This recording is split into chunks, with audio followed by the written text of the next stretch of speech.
This week on the show, it's a 2017 Spring Scorecard. That's right, it's our favorite show, and we're going to break down all the patch content that came in during the second quarter of 2017. We also have what we call news, and Gord and Kora have a friendly debate. We still have plenty of red ink on Shadow of the Dragon.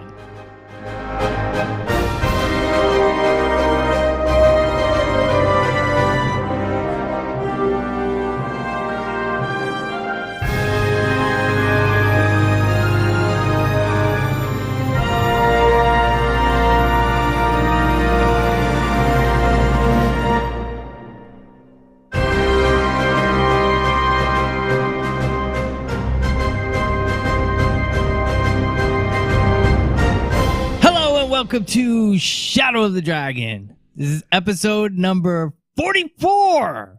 Woo! Are you still muted, Kora? No, I'm here. Right. No, she's forgetting that nobody can see her over there except the two of us. Yeah. I'm shaking my arms in excitement. What number again was this? 42? 44. Yay! 44. 44. She was asleep on 43. 44. Yay, 44. All right. So I took the time to make a snazzy intro. So let me do my snazzy intro this week. Joining me tonight, she has a PhD in Tyrion lore and wrote her thesis on why Gord series are wrong, and she got an F. It's Kora. I totally got an A. You're a liar. And he has a PhD in Mist Warfare and wrote his thesis on his extensive studies of the human female underboob meta. It's Gallios. It's all Cora's fault. It's Cora's fault for doing that wonderful drawing for Token. Hey, the female human underboob meta is a thing. It is. It is a thing. So how you guys doing? Doing well, man. How about you? Pretty good. High spirit. Good, you know? Good. Coming to the end. It's your favorite show. No. I'm within a month of giving notice at my second job. Oh. Yes. This is great news, man. This is great news. It's been about going on a year now. Great news. So man. I'm great excited. News. That's good. So what have you guys been up to this week? Kora, you go first. Oh. Well, I'm back in town. I was gone for the other week because I was on the other side of the United States for a conference. So I came back and I am unemployed, so I've just been applying to jobs. I've barely been in game. Although before I left, hopped in game, took some screenshots of someone that we know and did an amazing drawing that you guys then helped me for the first time ever out of all the drawings that I've done for people. You guys were so impressed by it that we decided to ship it to them in, what was it, Sweden? Yeah. Yep. Yeah. So it was, and I posted it on my Twitter, so if people go find me, you can scroll back a little bit and it'll be the last drawing that I did. And I'm really proud with how that one turned out. Yeah, it was amazing. And he was ecstatic. He couldn't stop talking about it. Oh, good. It was awesome. Yes, that's very awesome. That's basically been me. I drew a thing, and then I was gone for a week, and now I am fatigued from resume writing and job hunting. So maybe this weekend I will be able to allow myself the luxury time to hop in game and work on some achievements. I really want to work on. Yeah, I think I sent you a die. Or a few. Did you? Gord sent me like a ton of dies. I think I only had 3 of them. So I sold the 3 that I had and then unblocked all the others. And I was like giggling with glee. Oh, that's awesome. Excellent. Yeah. Oh, and they were all rare. Were they rares? They were all rares. Yeah. Yeah. So it was cool. He went key shopping. Yeah, I did. To Romo's dismay, I bought keys. Romo looked like that. Look like that meme where he's going, no! Sorry, Romo. I like so keys. So you've been up to key shopping then? Well, I did. And then I'm ashamed to admit that I bought more keys because when the Gem Shop update went into effect, I thought that they changed, or no, when the Winter's Day box came out, I thought that was part of, that changed the Zaishin die kit, because the Zaishin die kit is horrible. It has completely tanked die market on the trading post, and you just end up with hundreds of dies. So I bought more keys because I thought that's where the winter box was, the winter's day in summer, and it was not. Oh. So those I sold for 23 copper each. I was selling yellows for 23 copper each because they were like, I knew I sent them to Kora already. So I mean, I get that people would be upset about that market tanking, but like some of those dies were so. Abyss die is down to 7 gold. Yeah, I mean, some of them were just like 300 gold or more. For them to actually be affordable now for people like me, who 68 gold is a lot. Honey, not that I have 68 gold right now. You can make 60 gold in a month. Just logging in and doing your dailies. Sorry. I am a free spirit, Gord. Yes, you are. I live off the land. That's right. Don't let anybody tell you what to do. Other people and don't ever change. All right, so Kora's job hunting. So if anybody out there, I know some MarinaNet people are listening. If anybody out there knows of anything that's coming up, Kora needs a job. Come on. Yes, I have. I'm a writer. I have a copy editing certificate. I have worked as a web producer, and production skills can roll over into other areas for production. So yeah, hit me up. Yeah, I need work. Hit her up. We'll work for food or gems. Is there anything else to add, Kora?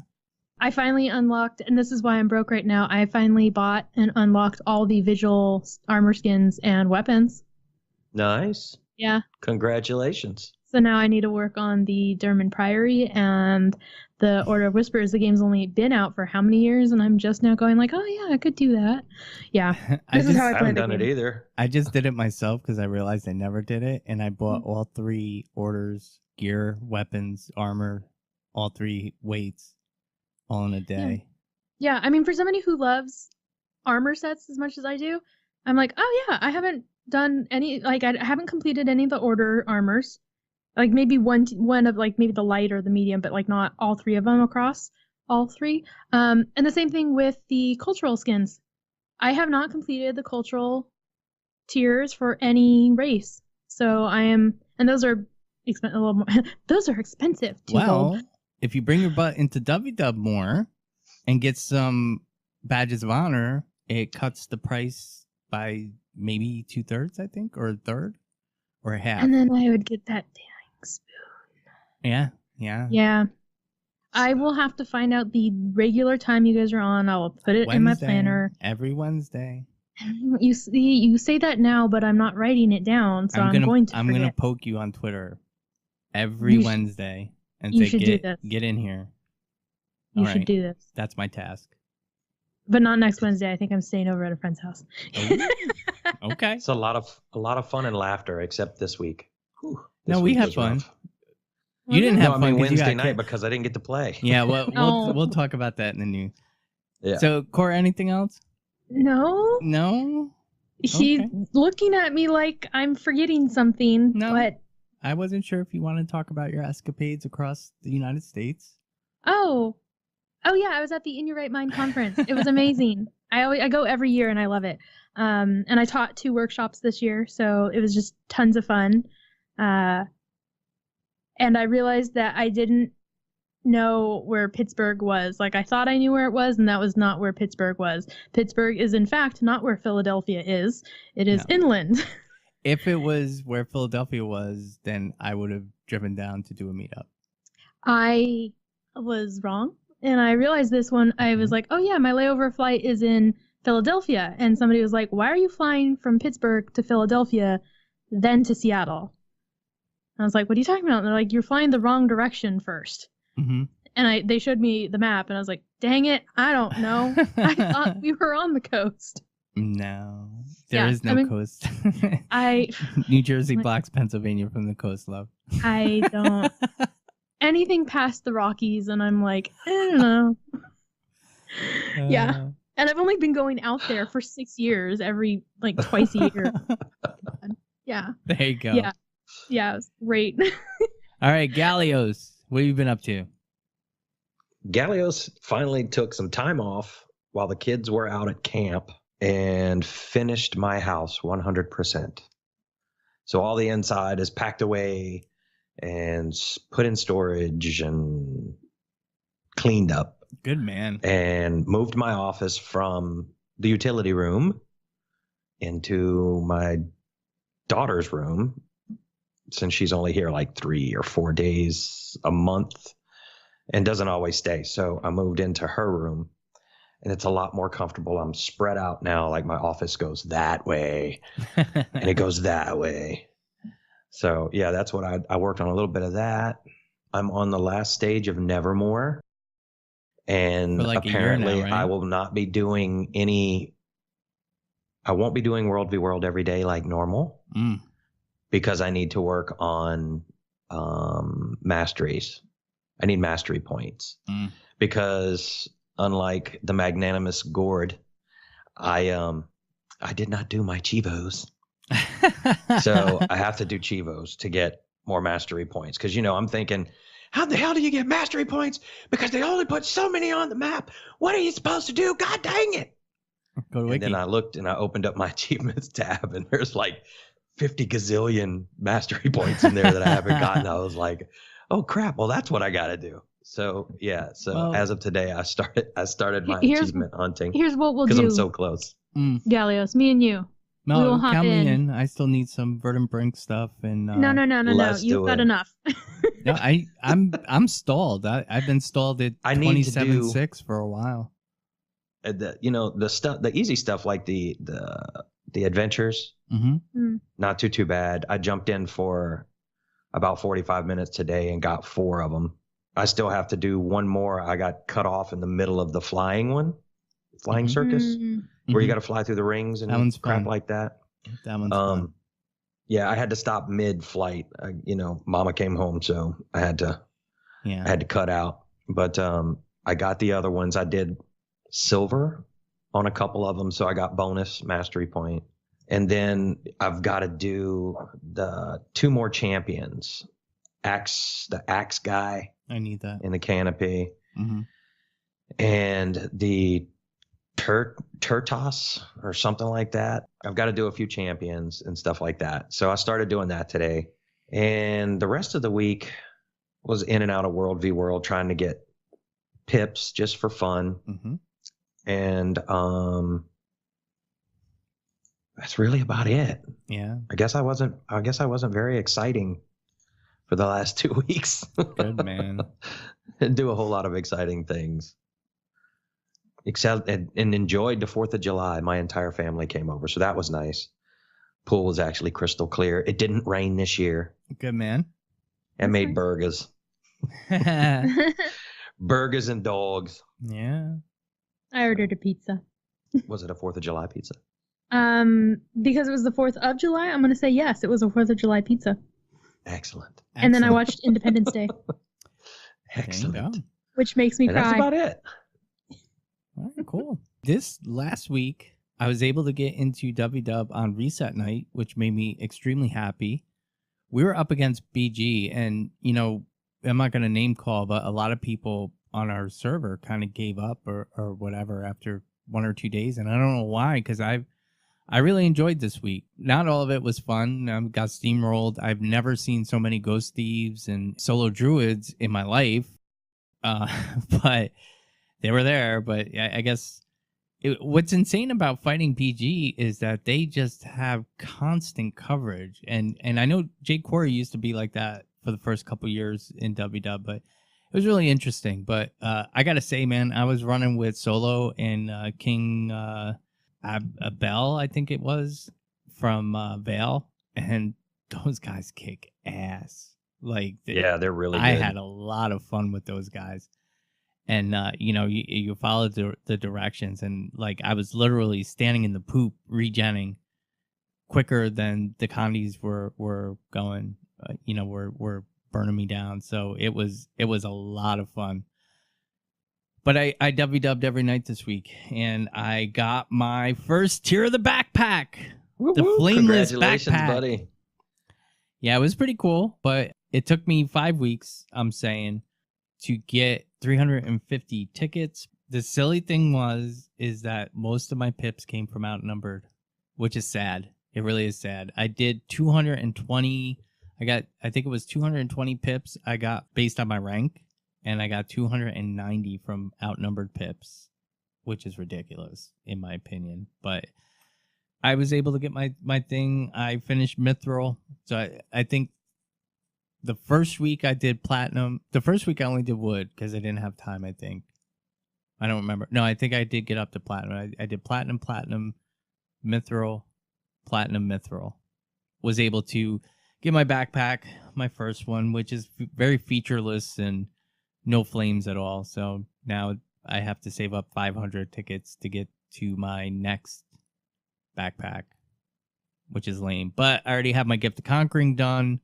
I already have all the materials I need for the Mist Essence things that I need, and I started putting together my Gift of Fortune, so I will actually have my Gift of Fortune done and everything else done before I can even unlock the next couple of backpacks. So really hope that they do some stuff, because I just know I'm not going to be able to maintain that pace, because I'm starting to get really bored of WW, and not bored of WW, but wanting to do other things. And episode 6 is coming. There should be an announcement. I was expecting an announcement today, so maybe Tuesday we'll get an announcement for it. We'll see. But yeah, that's all I pretty much did. In real life, I painted my deck, posted my pictures in Discord. It went from ugly deck like they do on the commercial to a nice, shiny, beach-colored sand deck. Did you have to like really power cool. wash it first? No.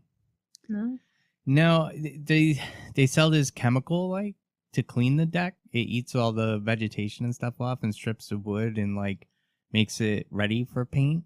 It worked really well. Cool. So I'm all painted up and looking good. So the back of my house is almost 100% done. I got paint to paint the outside of my 3-season room, so I can get that done, which I'm going to turn into a 4-season room over the fall. I'm going to insulate it and put a wood stove or a pellet stove in there, and we can use it year round. So that's it. That's all I did. Well, that's still cool. It is cool. Yeah. All right, so that's going to do it for the intro. We have quite a bit of news to go through, which I was surprised about. So we are going to take a quick break, and we'll be right back.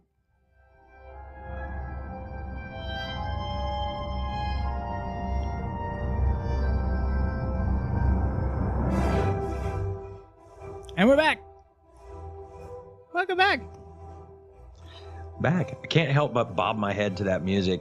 I love it. I noticed Kora does the same thing. I love Jeremy Soul's music. I know a lot of people aren't big fans. It just calls you to move. It just, you know, and I think I've said this before, but the people that do the music there now do a great job. They really do. But Jeremy Soul's music just grabs me, man. It's just like, I could listen to it for hours. Like I see people playing Guild Wars 2 streaming and they have music playing in the background. I'm like, what are you doing? You're doing it wrong. There's great music in the game. All right, so we got quite a bit of news to get through, so we're going to get through it. So first thing on the docket. This was quite surprising, but it was announced 8 days ago. Our friend Gail Gray put out a message from the PvP team stating that there were many reports this season about map manipulation, both here on the forums and in-game reports. So they investigated, and their investigation revealed that a few players were sharing a handful of accounts, which is clearly against the user agreement. While the investigation into this is still ongoing, at this time, we have enough evidence to take action. As a result, we've decided to give dishonor to the offending accounts for the rest of the season. As our investigation continues, further action may be taken should we feel appropriate. Now, the only thing is if they prove that people were sharing accounts, that's usually a bannable offense. So, you know, a lot of people on Reddit gave ArenaNet crap about this, but ArenaNet tries to be kind of respectful, and they're not going to be like, okay, well, we banned everyone, but then there was people that were also involved that we gave dishonor to for the rest of the season. So what it means is they are banned from playing any kind of ranked tournaments in PvP for the rest of the PvP season. I would assume, and I'm just going to assume, and walk away, but I would assume that if they proved that people were sharing accounts and it goes against the user agreement, those people were banned or the accounts were closed. So that's what they've done in the past, and that's where I'm going to leave that. So action, transparency, it is here. I mean, just don't cheat. Yeah. It's not hard. It's really not. I've gone this far without cheating, so clearly it's possible. There is an error. I'm trying to be very careful how I say this because it does have the potential to offend. Back in the 90s, when the whole No Child Left Behind crap started, and everybody started getting participation trophies, this sense of entitlement came where, you shouldn't have to work hard or be skillful to get the reward. And that's how I see it. I'm an old man, though. So Preach, brother, because I feel the same way.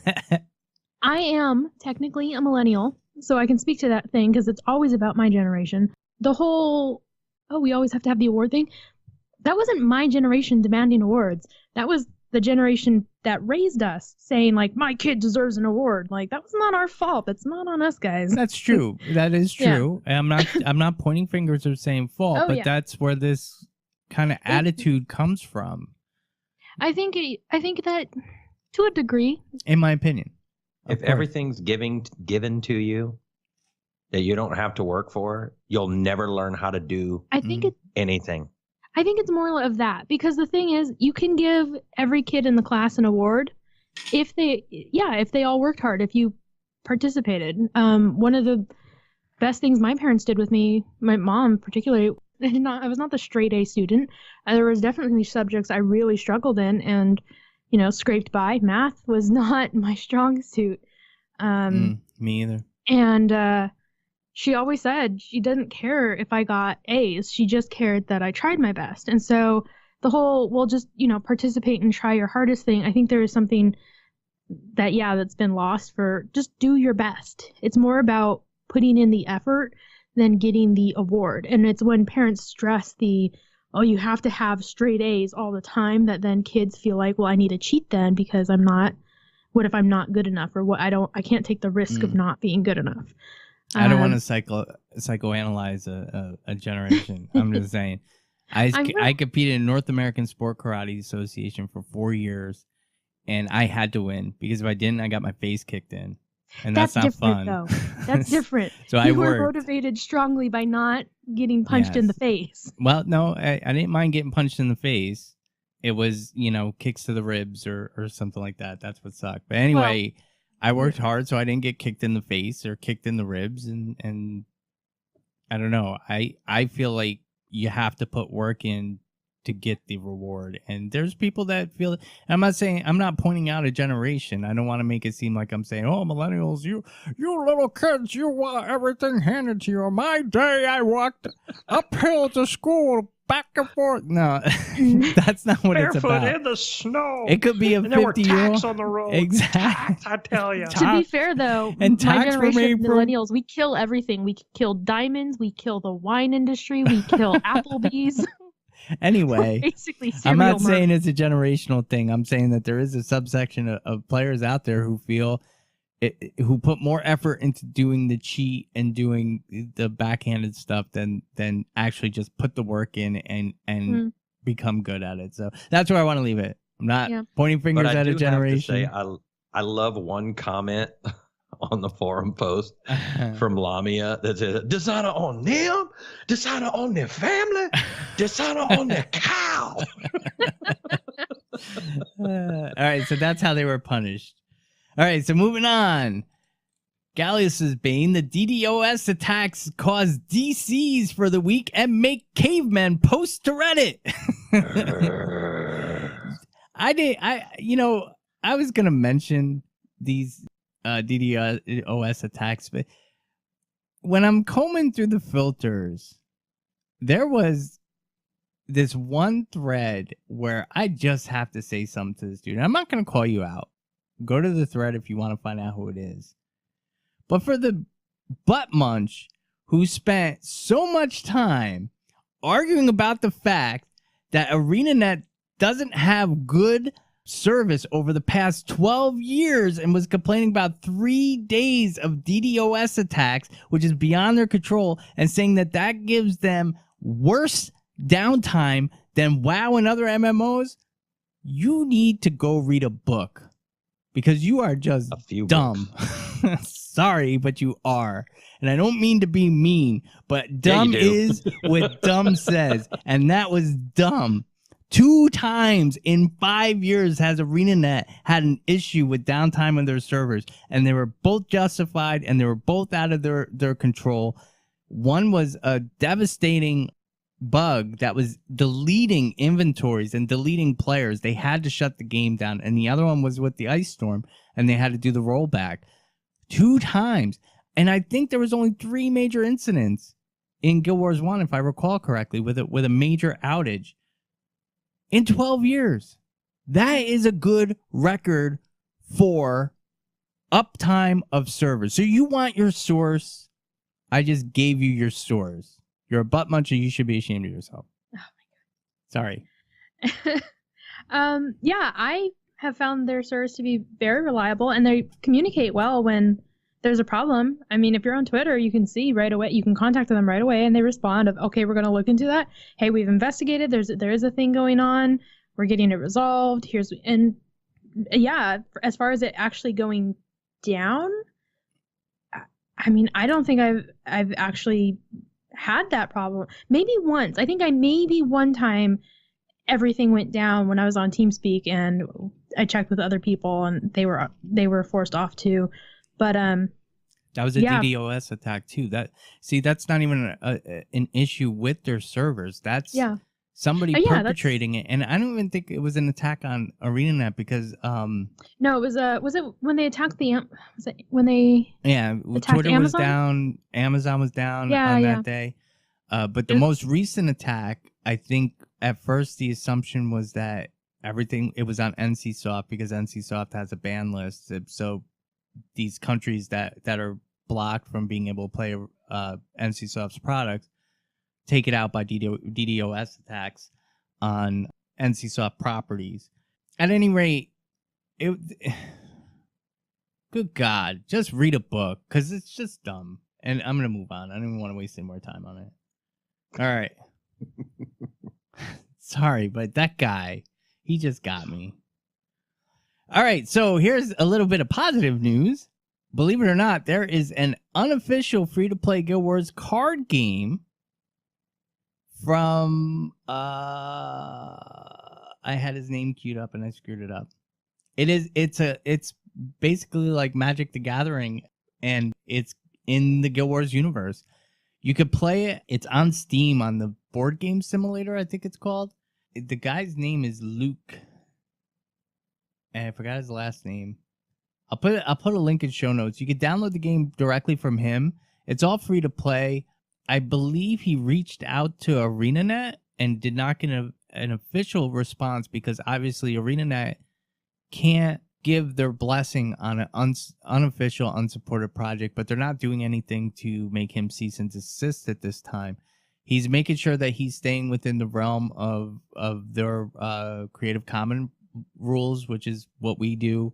And it's basically you can use their materials, images, music, and whatnot, as long as you're not making money off of it. So it's all free to play. And he just released a 60-card expansion for it. So link will be in show notes. I'll be playing it. Pretty impressive. Yeah. I mean, I don't generally play a lot of card games, so I probably won't, but that's really cool that he did it. All right, and another bit of news. There was an interview with that shaman. Woohoo! Excellente. So it was done on MMO Games in the Tyrion Chronicle. The interview was conducted by Shannon Doyle, and it's pretty good. My only, and I hate to sound poopy about it, but my only thing is that it wasn't like a question-answer format. It was like, this is what I talked to that shaman about. Here's a couple quotes of what he said, and this is what his approach on data mining and so on and so forth.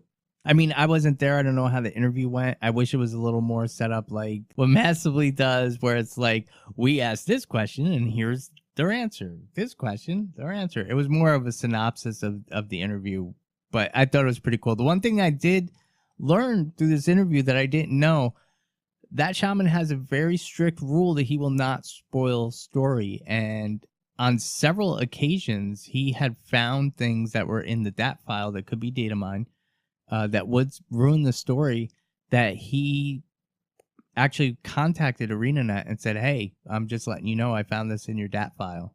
I also found that he had also said that he had found the alpha maps for Heart of Thorns before they even announced Heart of Thorns in the DAT file, and it was the longest secret that he had kept, and he contacted ArenaNet and let them know that the alpha maps were in the DAT file in case I wanted to take it out. But I thought that was pretty cool. That was pretty interesting. So, Yeah. See, data miners aren't bad if they're that shaman. He's a good dude. He's a good dude. All right. And the last bit of news, the late entry, was that Jason Vandenberg was hired. He's formerly of Ubisoft Montreal. He was the creative director there. He was hired by ArenaNet and is joining the team.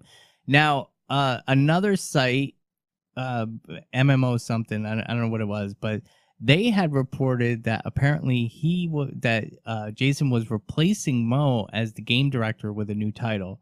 Mo pretty quickly got onto Reddit to inform us, fear not, he is not leaving the game director position just yet, even though it's been 16 months and he was only supposed to be in there for a couple. But anyway, he's not, and Jason is really coming in to kind of oversee the creativity, the mentor people, hire the right people, devs, to join the team and kind of push them in a direction. Bobby Stein got on and made some clarifications on Twitter, and also gave a shout out to Tom Abernathy, and had said that he's a great guy and they should have done an announcement, but they just didn't think of it, which they don't have to. I mean, let's be honest. ArenaNet used to be a small company. They used to be a much smaller company, and they were, I guess, I don't want to say closer, but they were a little more transparent with things, comings and goings, because they were such a small company, and now they're not a small company. So, IBM doesn't share when they get people out, and other big corporations. So, ArenaNet doesn't have to either. When you have that many people coming and going, like, do you really want the Twitter feed or the whatever communications for your game company to just be, oh, so-and-so left, so-and-so got hired, so-and-so left, so-and-so left, so-and-so got hired, we hired this person, we hired that. Like, no, you want the focus to be on the game. Where it should be. Yeah. But, I think what people are thinking, myself included at one point, was, it was such a big deal when Colin left, and when Joshua Davis left, and Reese Osby, and when all these people left, all these big names that were at ArenaNet, when they left, there was such a big deal made about it, and they got sucked away to Amazon, and they're starting to sign these big names onto ArenaNet, which is really good to see. I think people are kind of expecting them to kind of, tout that the same way that it was blasted all over the internet that the big names were leaving the company. So, there was, again, on Reddit, there was some ridiculous comments there again. It's like one way or the other. You're either a full-on salt-licking hater or you're a full-on Care Bear. Reddit is just getting really hard to read anymore. So that's my opinion. I mean, to some degree, it's nice to see who does work there. When I see it pop up and go, oh, somebody new got hired for the studio, that's really cool, follow. But at the same time, maybe some of these people don't want that publicity because, as we know, the community can be really mean at times. I mean, not just ours, but like any game community can be mean and can target the devs and blame an individual dev for it's happened. Call of Duty, something. Yeah. With the Call of Duty, I posted a story about EVE Online, which I put it in our adult channel in the Discord. So if you're on the Discord and you didn't see it, scroll up because it's pretty funny. I'm not going to touch on it because we're trying to stay safe for work. But anyway, I could see both sides of the coin. You do kind of want to brag that you got this guy. The only reason why the announcement came, it didn't come from ArenaNet. It came from Jason himself. He put it on Facebook, and it just, people are starving for news. And, you know, say what you want. ArenaNet needs to work on PR. They really do. They need consistent discussions or just some kind of news, because it's rough. When you're like me trying to put the podcast together, I pulled 4 of these news stories today, and I was thankful. I actually deleted some of the fluff that I had in there. So, I mean, give us something. You want word of mouth, Mo? Hey, come on, buddy. I invited you to do an interview with us. We'll be nice. No. Mo, stay away. I would be very nice to Mo. Yeah, the criticism should not be taken the wrong way. Exactly. Put it that way. Yeah. Oh yeah, I mean, we're all huge fans. I'm just still like, run, Mo. It's a trap. It's not a trap. It's a snack. Anyway, it's a rough time because we know everybody is like so chomping on the bit, because we know that the next Living Story is coming. We know within, and I don't mean this to sound like a smart ass, but we know within an hour of it being released, people will start knowing what the expansion is about, which, you know, I wish they would announce it, because I am probably going to take the day off of work that day, because this is a big deal to me, an expansion coming out, and I don't want it spoiled, and it's going to be. So I either have to invoke social media blackout until I get home and am able to play and not talk to anybody, or take part in social media or whatever, which I don't like doing, or take the day off. So, and I hate taking the day off on patch day too. So, but that's where we're at. So, I mean, I'll probably take the day off as well, but it's easier for me seeing as how I'm unemployed. So it'll literally just be me having a conversation with myself of, you don't have to do anything today. Okay, cool. I'm going home and I'm going to go play Guild Wars. Great. You're already home. Go play the game. Perfect. Yeah. That's pretty much how it's going to go. Yep. Yeah. Yeah. Because did you see my new theory? God, I don't ever pay attention to when you talk. We know this. I don't know. You might like this. My theory now is that Cormier, when she finished her campaign in the Realm of Torment, was cut off from the other 5. I've been saying that. And the theory was bouncing around that, you know, she has been the mega mastermind who was guiding events over the past 250 years in anticipation for the return of the other 5 gods. I think that she has taken up residence in the Wizard's Tower. I love your face. Yeah, she's living in the Wizard's Tower. Looks like you have indigestion. It could work. It could work. I don't like it. I mean, technically, yeah, you could make that a story, but I wouldn't personally write that. Yeah, ever. But you won't write the 6 back into the game too. This is a thing. I'm not saying that We can go on for days about this. We'll do that. Do that offline. I need to see the whole of this Living Story season and how it plays out, and then how it ties into the next expansion before I'm sold fully on the direction. Because we haven't. It's like reading a book, but you're only allowed to read 1 chapter every 3 months. And so you don't get to make all the connections, and by the time you get to the next chapter, you've forgotten tiny but significant details from the previous chapter. Yeah. And then you keep waiting for the twist that's coming in a future chapter that makes the payoff for the earlier chapters. So that's where I'm currently at.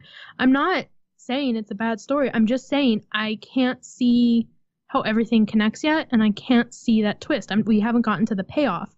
So what's probably going to happen is final chapter will release. We'll all go like, oh, okay, this is the expansion where it's going. Wow, woo! And then I'm gonna go and I'll replay all of the Living Story Season 3 to see the flow, because we've been playing it so broken up that it's like, oh, what? Why? Huh? You gotta make alts, girl. Yeah. I have 4 alts that I push through Living Story, so I play it back to back to back to back to back. Mine is full. My characters are full. Like I have all of my alts, but I have my few mains that I love. So how many slots do you have? 10 or 11. Oh, I think I bought a couple. There you go.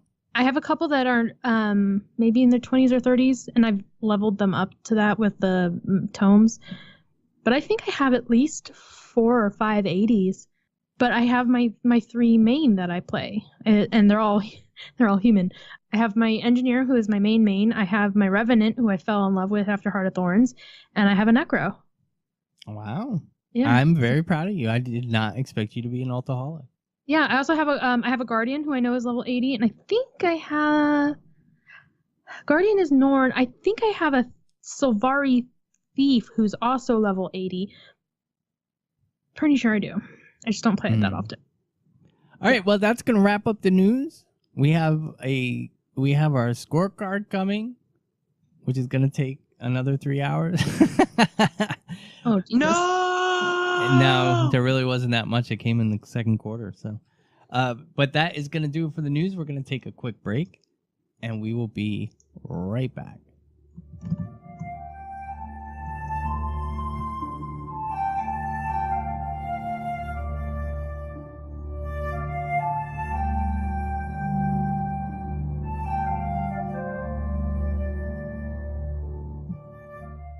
And we're back.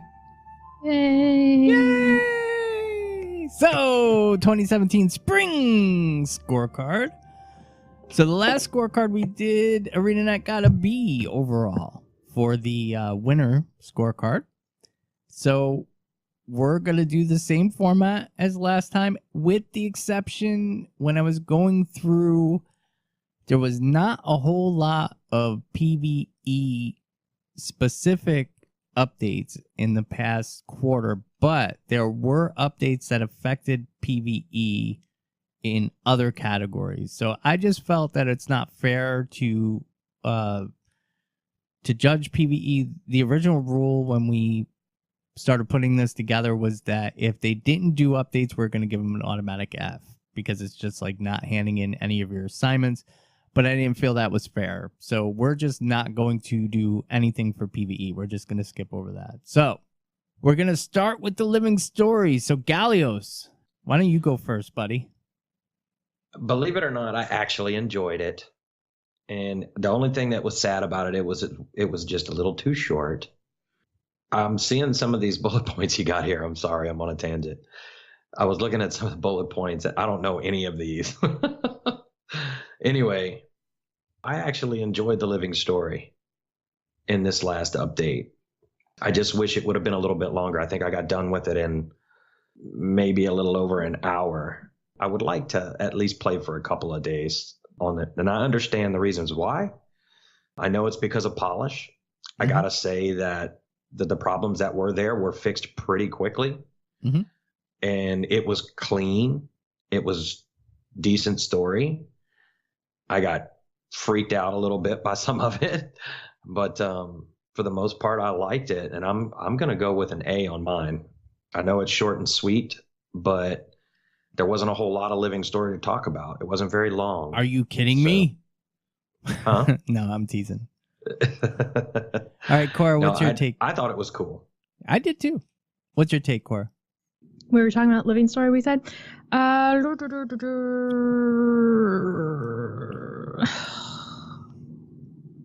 A. Right out of the gate. I mean, I like story, and even if it's not where, if I was writing it where I would take it, like I'm not the one writing it. So it is interesting that it is going in a direction that I would never have suspected or wanted. So they're taking a risk, in my opinion, and that could pay off really well. So I'm going to say, yeah, A for that. Writing was solid. Dialogue was solid. I didn't have any problems with the actual structure of the writing, which in games that can easily drive me away if I have to go, oh no, please go take a writing class. Like, I've never had that problem with ArenaNet. Quality of the actual writing is always always superior. So yeah, I'm happy. All right. Wow, short. It and reminded me sweet. of a soap opera. Yes, very It was much like so. it was like a soap opera. And you said you wanted it short, that you didn't want us to ramble on for 3 hours, Gord. Wow, somebody is spicy. All right, so I'll do my due diligence and break it down. Anyway. This is what you love anyway. Gallios, this is what we should just do. Every time we get to a thing, he should go grades, and we'll just go, meh, A, and he'll be like, what? But reasons. And we'll go, I think we should do that. Can we just troll him for the rest of the episode that way?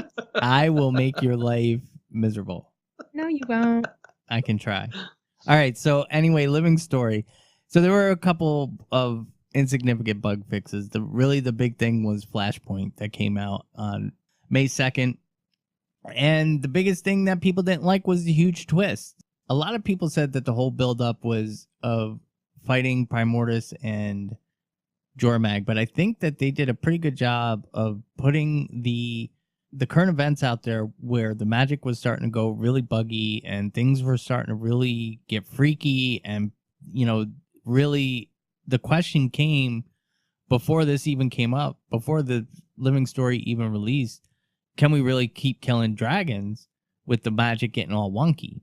So I think they did a pretty good job with that.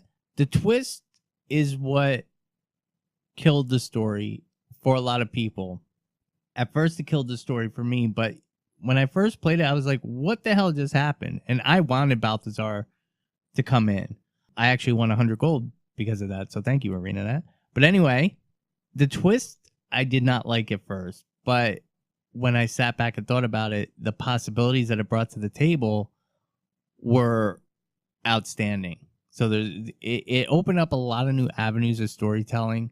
And I think ArenaNet might be switching to a more doable enemy to fight. The dragon fights have been very hard, and I think they did.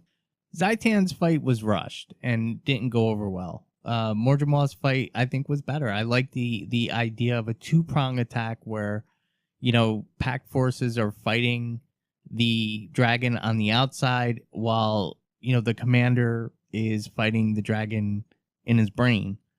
I thought that went over well. I like that, but, there's only so much that you can do. And there's only so many times you could shrink a dragon down and so on and so forth. So I think they're either buying themselves time to figure out what the next move is with the dragons and how they can bring a satisfying dragon fight in within the constraints of the game. It's like Kora said, we don't have the full story yet. So I don't feel that I can give the story an A. But I love the map too. I love the map mastery. I know it was just a copy. It wasn't really copy and paste. I know it was another mastery that was similar to the other 4 masteries that we already got. Just a movement skill, but it was fun. So I think for me, Living Story is only going to get a B+. Yeah, I thought I like the movement thing too. I mean, I like it. In this one, like I said in the past episode, I wish it had been something where it built like on itself, like gliding does. Yeah. Instead of it's the same movement. It's just, now you're using roots, and now you're using lava, and now you're using unicorn dust. I don't know. Well, yeah, I mean, that part of it I could see, but overall, and we could talk about this in the final grade, but overall for the Living Story, it's like he said, it felt very disjointed. It's very apparent that different teams worked on this. Yeah. And I don't mean that to sound negative, because I think that Living Story Season 3 is still the best yet. Living Story Season 2 was good, but I still think that Living Story Season 3 was the best yet. It just feels like at times like they never were in a room at the same time talking about and that's what they were all doing. Yeah, that's apparent in other things. So that's that. Yeah. Oh, go ahead. I'm sorry. No. That's it. Yeah, that's that. Living Story did well again. Yeah. All right, PvP. I might as well go first. Kora, you're an NA. Oh, PvP, the things and the stuff and so much of the things with the people and the skills. Go team. NA. Yeah? Yeah, no. Okay. NA for Kora. So PvP. So all the default builds were adjusted for meta to be more in line with the new meta. They added the Draconis Mons reward track in the PvP reward tracks. Competitive Mission Pack Part 1 and Part 2 came out in this quarter, and PvP League Season 7. Honestly, I went and checked out the changes in Heart of the Mist. The new setup is interesting, but weird. I'm not a huge fan of it. I like the old one better. I still liked being able to climb the tower to get to your different reward chests that first came out and was changed. I think that they did need to make an environmental change to make it a little bit different, but I don't like the disjointed floating in the mist cloud city mountainous thingy. It's weird. It's weird. And they put a jumping puzzle in there and other stuff. As far as PvP League went, I didn't even do my qualifying matches. There wasn't enough changes for me to even be interested, and honestly, there has to be a big change in how the meta works for me to get interested in PvP right now. So as far as that goes, I mean, the changes they did are pretty cool. So I guess I'll give PvP a B. Gallios? And don't be mad at me, but I did not even try I don't blame you. this time. PvP's not fun. I didn't even try. I don't even know. I mean, I kept telling myself I needed to go and do it, and each time I'd log on, I'd like go in and then I'd leave. It's like I didn't even join a match, which I know it's making me rusty because I do enjoy PvP. I normally do. So I don't know if I can give a grade fairly because I didn't even try. You want to this be time. NA? Yeah, I don't feel it's right to give a grade on it if I didn't actually attend it. I mean, not one time since the last scorecard have I gone in. Well, you PvP'd last season, right? Oh, you didn't even go into the new map? I did last season. Yeah. I didn't do much, but I did. But this season, I mean, I didn't even do any joking around matches, just with a couple of friends or anything. I didn't do anything. PvP Didn't even try it. Is just not fun. Right now, for me, it's not fun because, if you want to do well, there's certain classes that you have to go in with, and certain classes excel over other classes, and every class has a build that can be played and can be successful, yes, but it's just really one build. And like I main either Guardian or Warrior most of the time. I can't play Warrior. I've played Warrior for 5 years in this game. I play it for raids. I play it for fractals sometimes. I play all my open world stuff on Warrior, and I can't play Warrior in PvP because you have to do the burn meta, and I've never been into a Kandi Warrior. So, I mean, I don't play the way that they need me to play, so I just don't play. Yeah, and I don't think that's what scared me away because I enjoy winning. It doesn't bother me too much unless I feel like I walk out the door and I'm dead. But I don't know. I just didn't have a pull for it this time. I was going to force myself to do it, but I never did. I never got in this entire stretch between the last scorecard and now. I just haven't. It's not fun.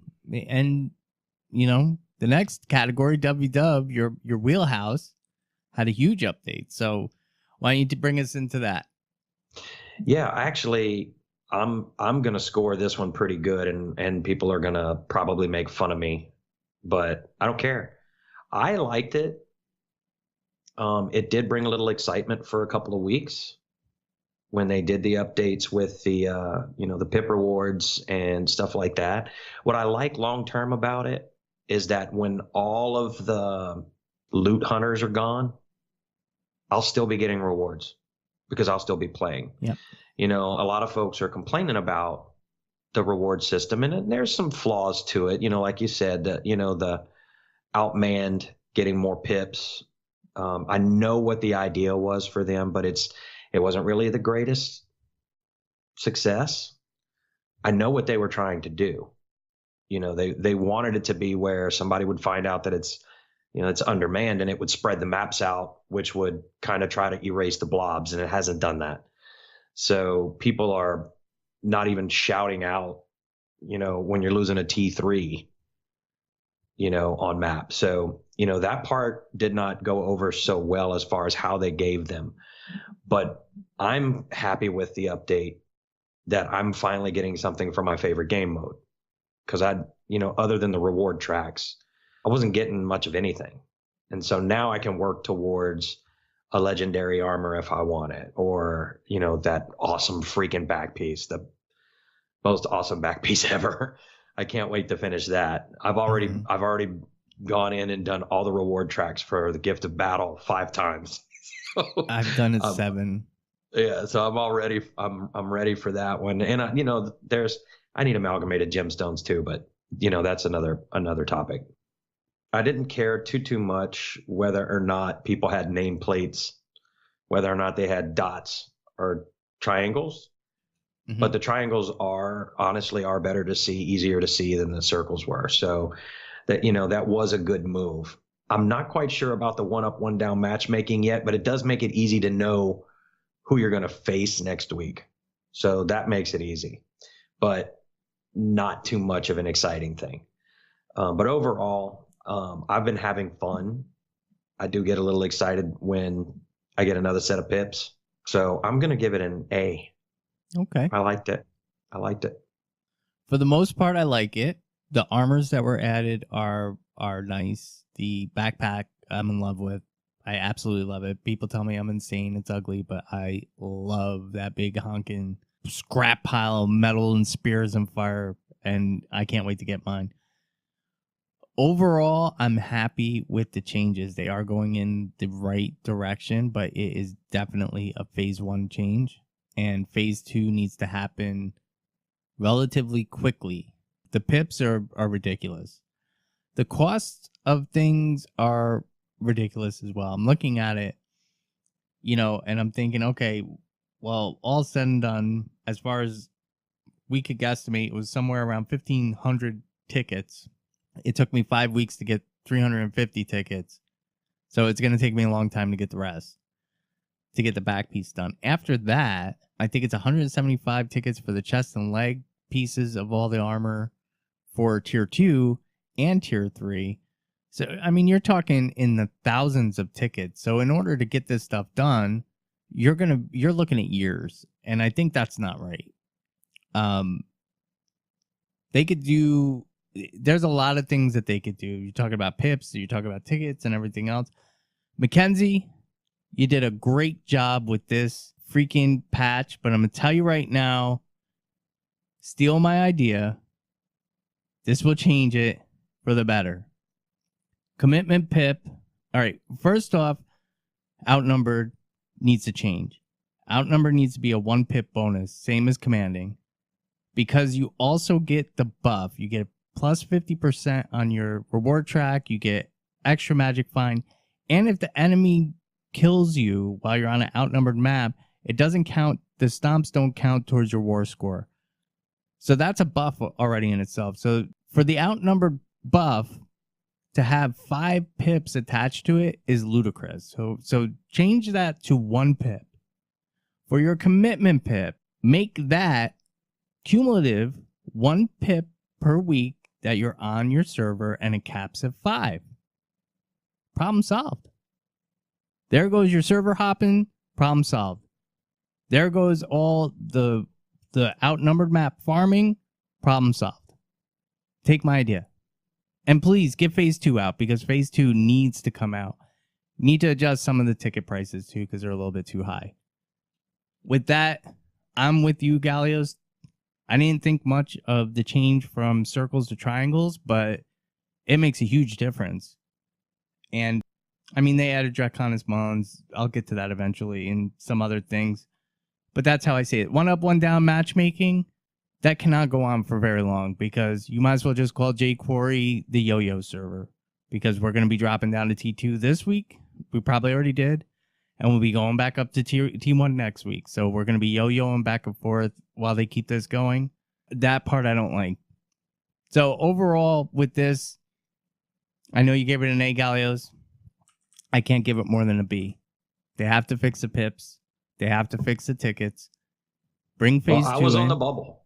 Yeah. I was on the bubble with it, A or B. But again, I think for me, because it's the first thing I jump into every time, I think it appeals to me a little bit more. But I was on the fence whether it would be an A or a B. Yeah, I mean, the reward track thing, I'm a little bitter about because that should have been put in the game a long time ago.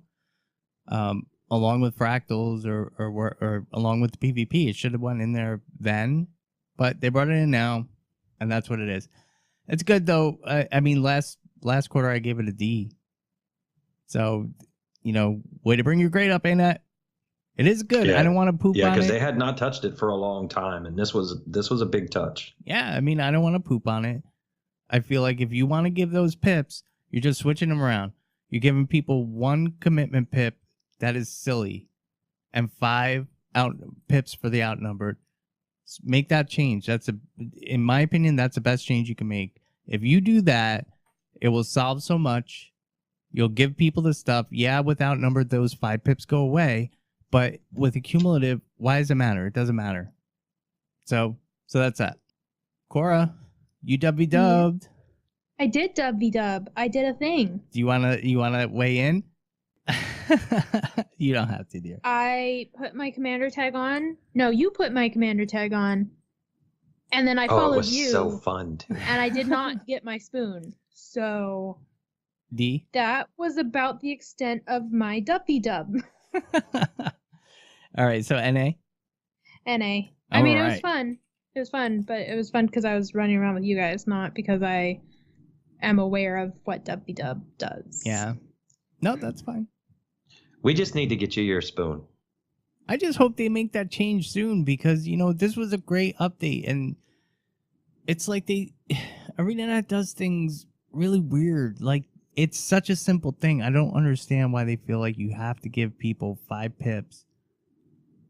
Especially the way people farm stuff in this game. That's what people are looking for. Now, I don't know. I could go on all night about that. Yeah, well, I bet they change it. I really believe they will. They better change it soon. I think it's going to be something different. We're literally 5 weeks in. Yeah, I still think it'll be something different. We're starting the 6th week now under the competitive mission pack. Reset tonight is the 6th week going into this. And it's like, man, I'm losing interest in WW. Well, I can see all part I do of now. Why you wouldn't want to make the immediate change is you want to... Sometimes you make a change and it instantly looks like, oh, this isn't working. But if you give it time, it settles in and you're like, oh no, this actually was positive. And so I can see the argument for, okay, well, let's just wait a second, because there's plenty of times where they go in and they make the change and then they make a change and then they make a change trying to fix the one thing, and people get frustrated about that. Just leave it alone, let it stick, let it try to work out. So I can see them saying, like, okay, let's just wait and see. Let's see if things settle down, or if it continues to be this way, then we can go in and alter. It's also very possible they just had a set time that they were going to let it run. Yeah. And they're not breaking it. That could be that too. No, but that's dumb because now you're letting it run. People are getting used to finding that outnumbered map. And now what's going to happen is when they change it and make it right and make the right change for the people that play the game mode, who are serious about the game mode and stuff, now you're going to have people complaining. So you're always going to have people complaining. Yeah, but I don't know who sat in a room and said, hey, I got an idea. Let's give them 5 pips for playing on an outnumbered map.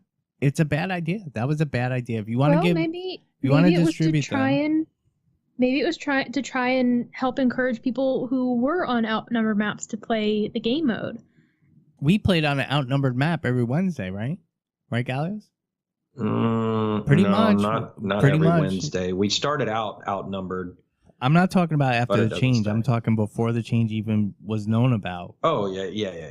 We were always outnumbered playing on JQBL, especially if we were DBL. Nobody wanted to be there. Yeah. Yeah. So, I mean, that's how I see it. Like I said, I can go on all night about it. Okay. Fractals and raids. Fractals and raids. Not much for fractals. You'll have to weigh in on the raids too, bro, because I got into one level, maybe a level or two with the guys. But that's really all I had. And I had a blast. I was having a great time. Yeah. But I was the pickup guy. When the regular person showed up, I wanted them to succeed, so I dropped so he could come in. I did some fractals because of Nevermore, Mm-hmm. and that was fun. I really had a good time with fractals. But there wasn't a lot of changes to fractals. So there was one change of fractals. That was it. Yeah, it wasn't much going on there. Fantastic game mode. I mean, if I had to just grade the game mode, I really enjoy fractals. I really do.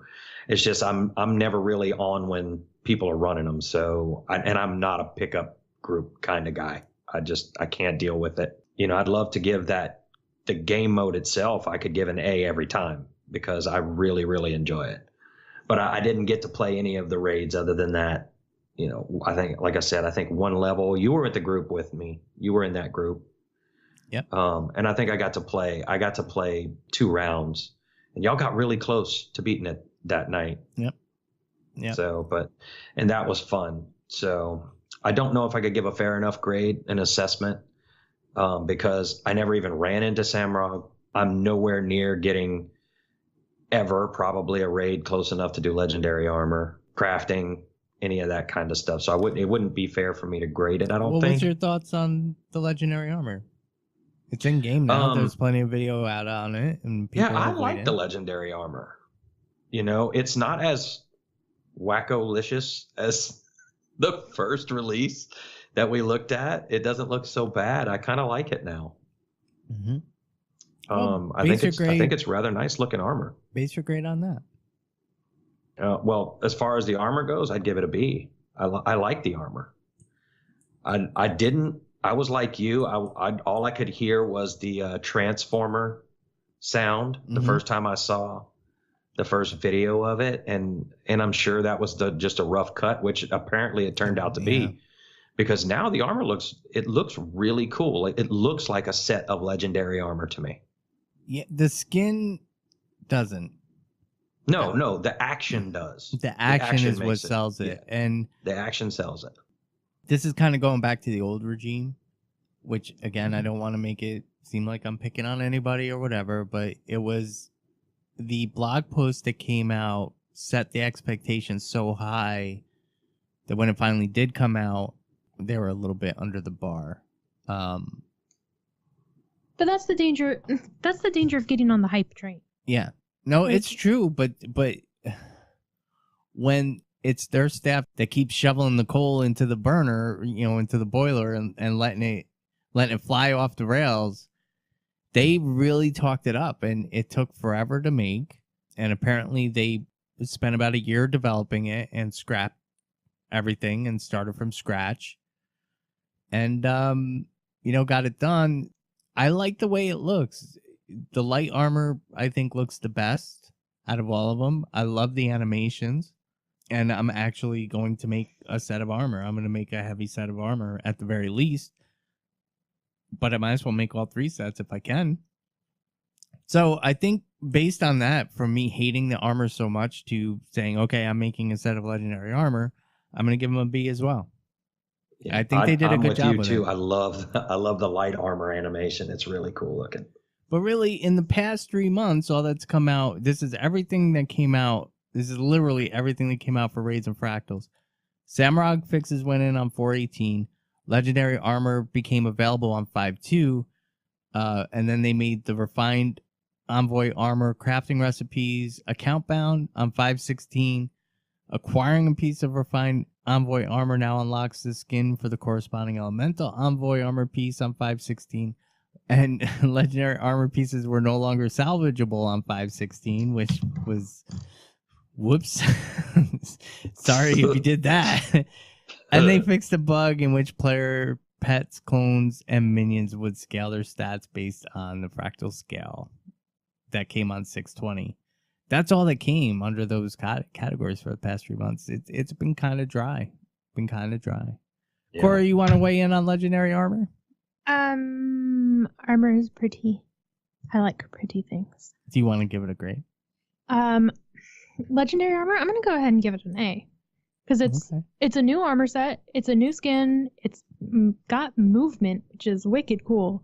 So I'm gonna say go ahead and give that an A. Yeah. I have fractaled a couple times this quarter. Oh, nice. Did your pets, clones, or minions scale their stats?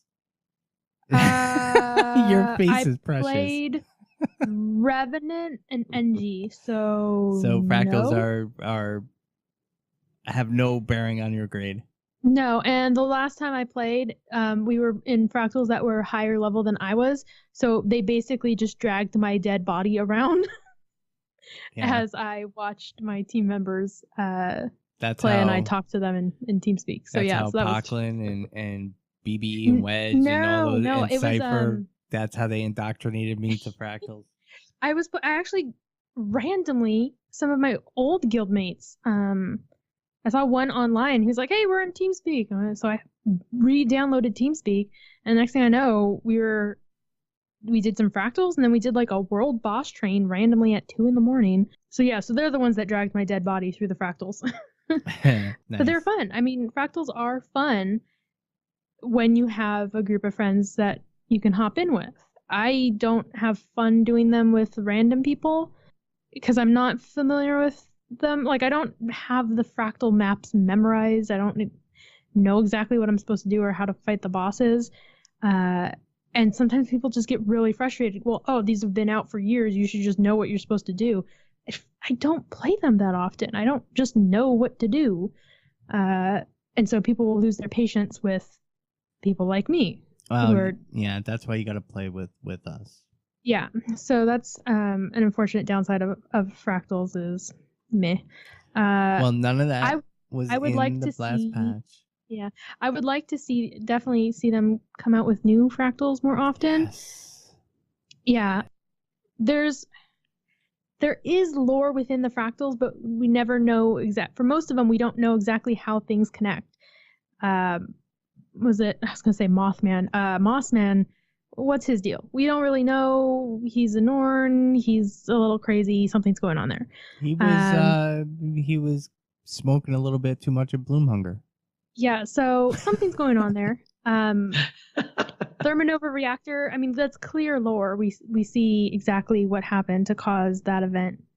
The Cliffside, what's going on with the Colossus? Are we ever gonna know?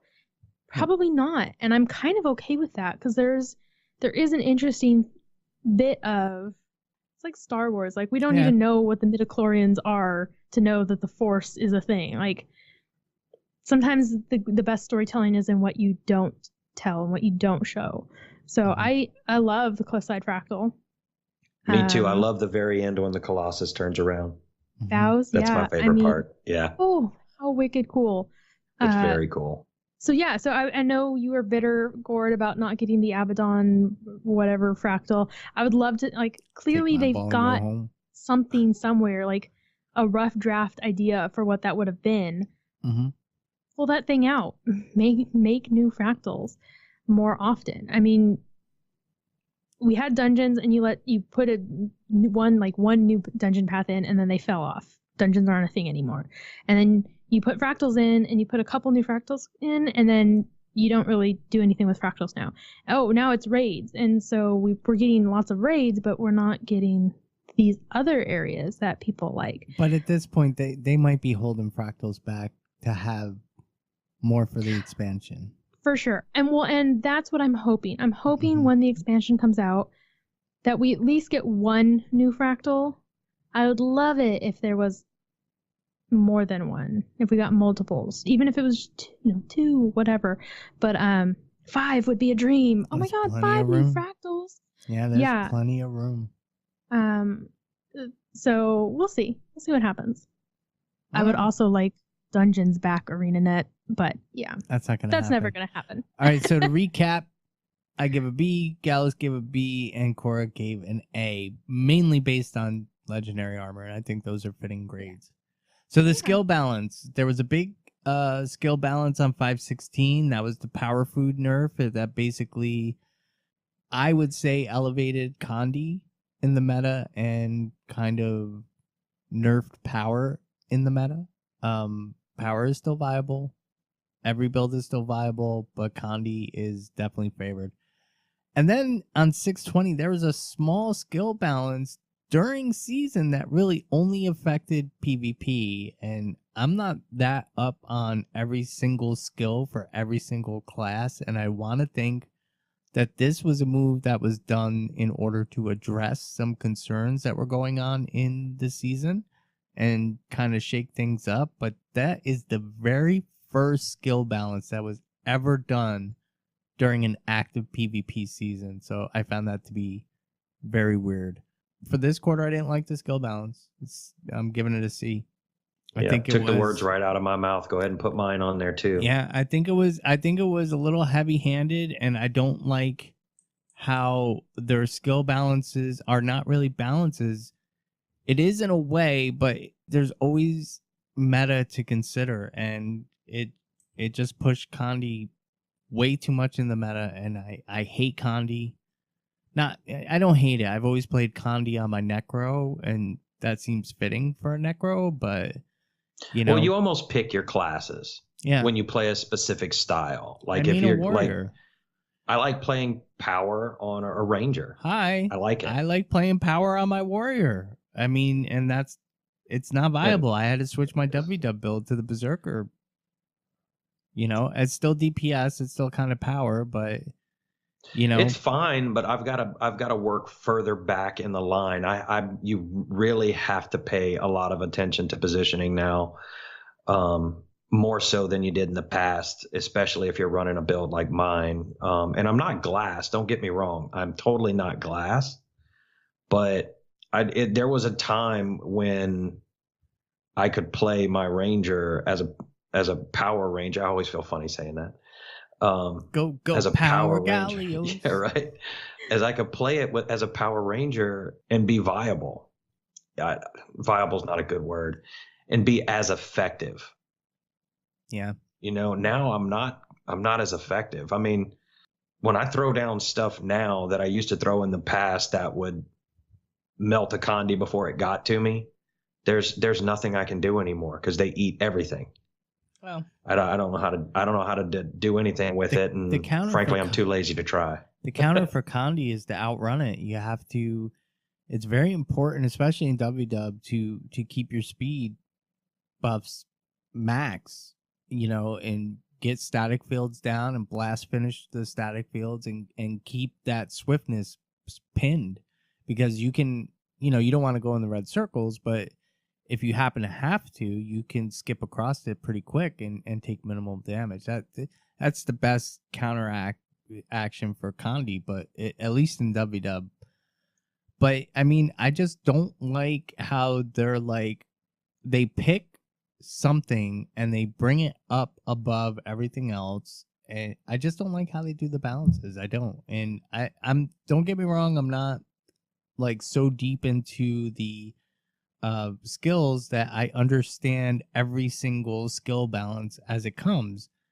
Very few people are, but I mean, I usually measure it on, as long as I don't have to buy new gear, I'm good. This skill balance was the skill balance that made me finally give up my frontline shout warrior that I played in WW for 3 years. It's still a viable build, but I was basically worthless in WW, and I had to switch up my build and go for more power-based berserker stats, which when I started playing WW, if you were in berserker gear, you were a PvEer. You weren't a WWer. Nobody wore berserker gear, not frontline anyway. Yeah. So that's where I'm at. Kora, NA, skill balance? I play for the lore. For the lore in the gem shop. Yeah. Yeah, and it didn't affect PvE much. I mean, PvE's no, most of the skill balances were focused on PvP. PvP, yeah. And there was some WW changes. It affected WW a bit. It did. But I mean, the biggest I don't know. I do not like the balances from this from this month. I didn't like how, I mean, the whole wiggle, wiggle, wiggle with the power food with the seaweed salad. Yeah, it was silly. It was kind of not really an exploit, but it was not as intended by ArenaNet, and they addressed it, and that's fine. But every single thing kind of, I don't know. I felt like it pushed the meta straight towards Gandhi. And maybe I'm wrong, but I grade it based on my opinion. All right, so general and quality of life updates. Kora? I mean... Was there anything that leaped out at you? Like maybe the blood rubies, jade shards, petrified wood, and winterberries added to material storage? That is a cool thing. I am happy about that. Because Lord knows they were just taking up inventory spots. Mm-hmm. Yeah, no, I'm very happy about that. I don't seem like it because I'm trying to think of if there was any other things. No, that was one of my big complaints many episodes ago. I think we were all just like, what is going on with this? Well, we were debating what's the currency. Is this stuff's not currency because the currency is really the unbound magic, but then you're stuck with this stuff in your bag. You know, it's similar to when you get a skin. When you if you unlock a skin or buy a skin from the gem shop, it unlocks all 3 skins in your wardrobe when you acquire it, but then you're stuck with the skin in your inventory and you have to delete it because it's already in your wardrobe, where there's other things that you could just right click on and say store in wardrobe. So, you know, there's forced mechanics to fill the inventory. And Lindsay Murdoch, God bless your soul, I want to bake you cookies and send them to you for... I can bake her cookies and take them. Oh, I will send you money for flour and chocolate chips and whatever goodies you want to put in there to bake cookies for me to send to her, because there's a list of 125 things that need to be in storage that she is going to put in the storage, and she's doing it all on her own time. Yeah. Which is much appreciated. So that's that. But anyway, go ahead, Kora. I'm sorry. No. Yeah, I generally don't pay too much attention to the general quality of life stuff, unless it's something that has really been a huge, significant boulder of an annoyance in my life. And even that, like, you could see, like, as much as I was like, what is going on with these rubies and shards and whatnot, because I just don't play those maps after I played the Living Story chapter, they weren't that big of a deal to me. It was just minorly annoying. So, there's nothing that's really been in there that like jumped out at me as like, oh my god, what a relief that they fixed the thing. Yeah, I mean, it's cool that they've done all this. I'm very happy that they have. I just haven't noticed it personally affect me, and sometimes that's a good thing. Like, if these quality of lives are going in, and I'm like, oh, they fixed a thing, cool. Like, it's speaking to none of this stuff has been so egregious to me that it's been affecting my enjoyment of the game, which is good. I've been enjoying the game. Great. All right, so you want to give a grade?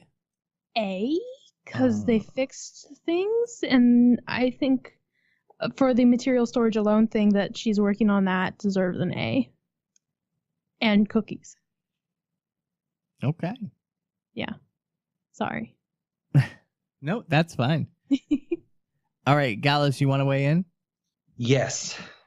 And I'm with you guys. The blood ruby thing, the jade shards, petrified wood, every time I go into my bank and see a big pile of those taking up space, when everything else I pick up can go into a bank slot.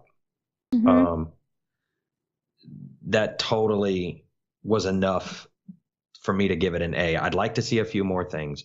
And I don't remember if this was in since the last scorecard, but I just found it since the last scorecard, and that is the salvage all button.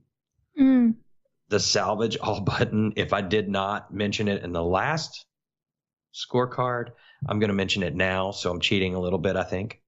But finding the salvage all button was a big thing for me.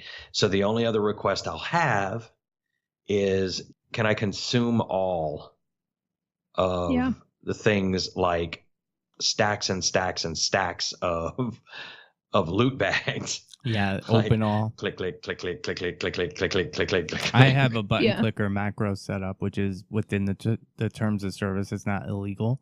You can use a double clicker.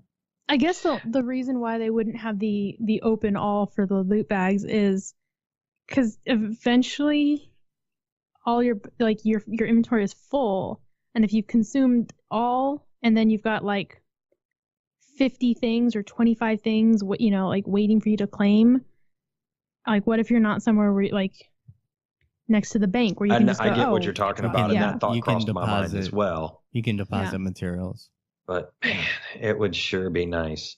But for the map currency, quote unquote, that was a big deal for me because that was taking up spots that it could ill afford to have taken up. Yeah. So just on that alone, I'd like to give it an A. I didn't really notice the other quality of life updates that were in here. You know, some of the Ruins of Ore, the Flames of War Torch. I didn't play with much of that. The rest of it, I just don't know much about. But man, I hate to not give it a good grade because I really, really thought if you made no other quality of life changes, just those 4 items was pretty big. You know, it's our first step to seeing this stuff put away the correct way. You know, I want to give my kudos and thanks as well. So I'm going to stay with an A. I'm going to give it an A. I agree that was a good change, but I don't think that they should get extra bonus points because they gave us a quality of life feature that should have came with the currency. So that's that. But I still think that the quality of life, I'm always surprised with what comes through on general quality of life because a lot of the stuff you don't really see, and it's like, oh, they don't do anything, because I'm not seeing what I want to see. But they actually did quite a bit. They updated all the tooltips for their exclusive game mode because some of the skills are split in the game mode, and that is a huge thing. They disabled player chatter sounds, so you can turn off player chatter, which I love. Because I hate some of the player chatter and it ruins me. We all know how I felt about Flames of War. I had liturgy on day 1.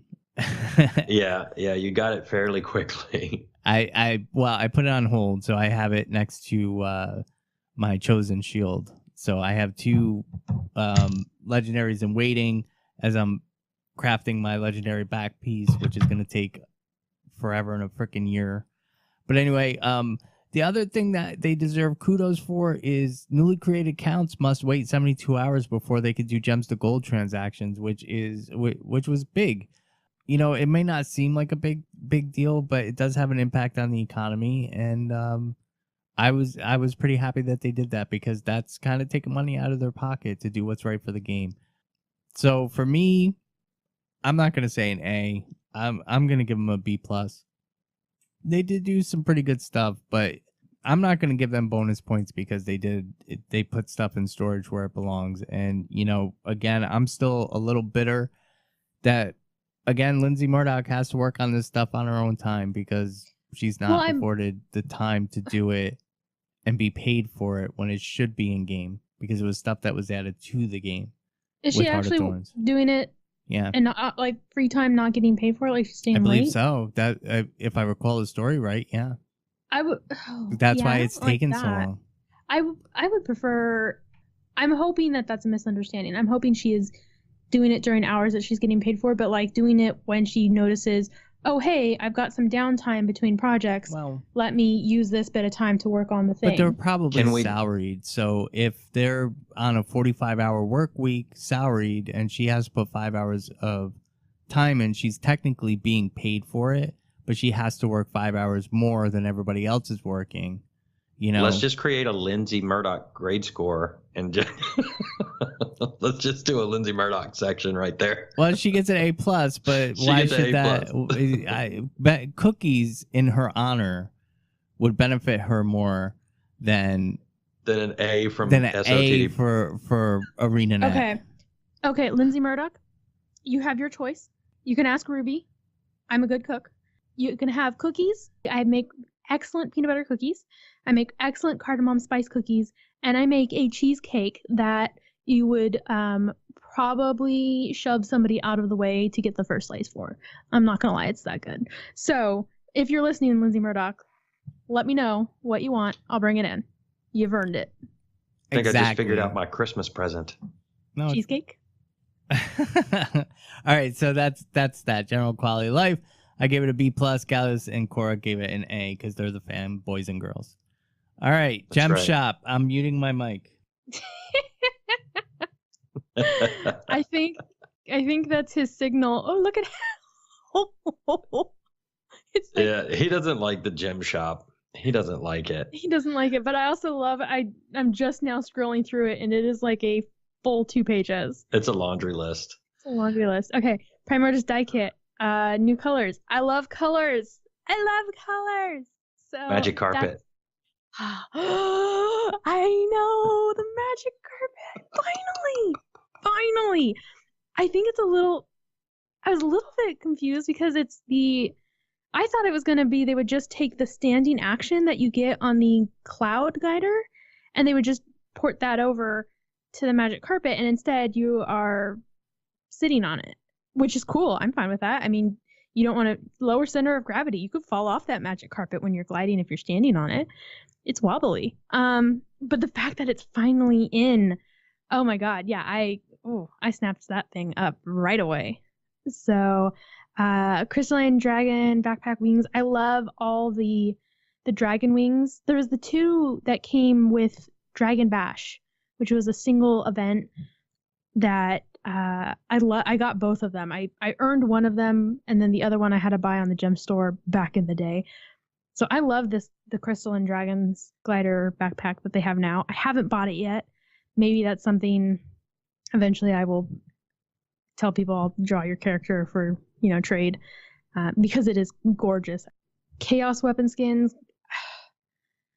Whenever weapon skins go into the Black Lion chest, I don't look at them because it's depressing to me, because we have talked before that I don't get Black Lion claim tickets. I don't get tickets. I don't get scraps. Doesn't matter if I buy keys or not.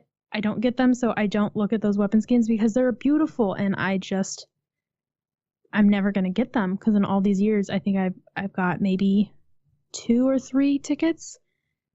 It's that rare for me to get scraps. New hair colors, new hair accessory dyes are amazing. That's cool. I'd love to see new hairstyles, but I will take hair colors. Living Story minis. Minis are fun. That's fine. Casimir's outfit is gorgeous. I think it's beautiful. I hate that it's an outfit. I hate that all of the dragon, oh god, I can't even remember their name because it doesn't even matter because they're not even a group. Are you going to go down the entire list? Because there's 150 things on here. I'm doing it real quick. It's Dragon's Watch. Dragon's Watch. Okay, yeah, I hate that all of their beautiful Season 3 armors are outfits because some of them are really cool, but I like mix and matching my things. So the fact that they did Bram's shoulder piece as a separate thing that I could get, thank you, token. You're getting a second drawing because you got me that really cool shoulder piece. I love it. I put it on my Norn Guardian and she looks amazing. So I wish they would do that more though. I wish they would break up more of those outfits. So that'll probably lower my score a little bit. They brought back a lot of things. Casimir's staff, Balthazar's regalia, lots of sales, which are great.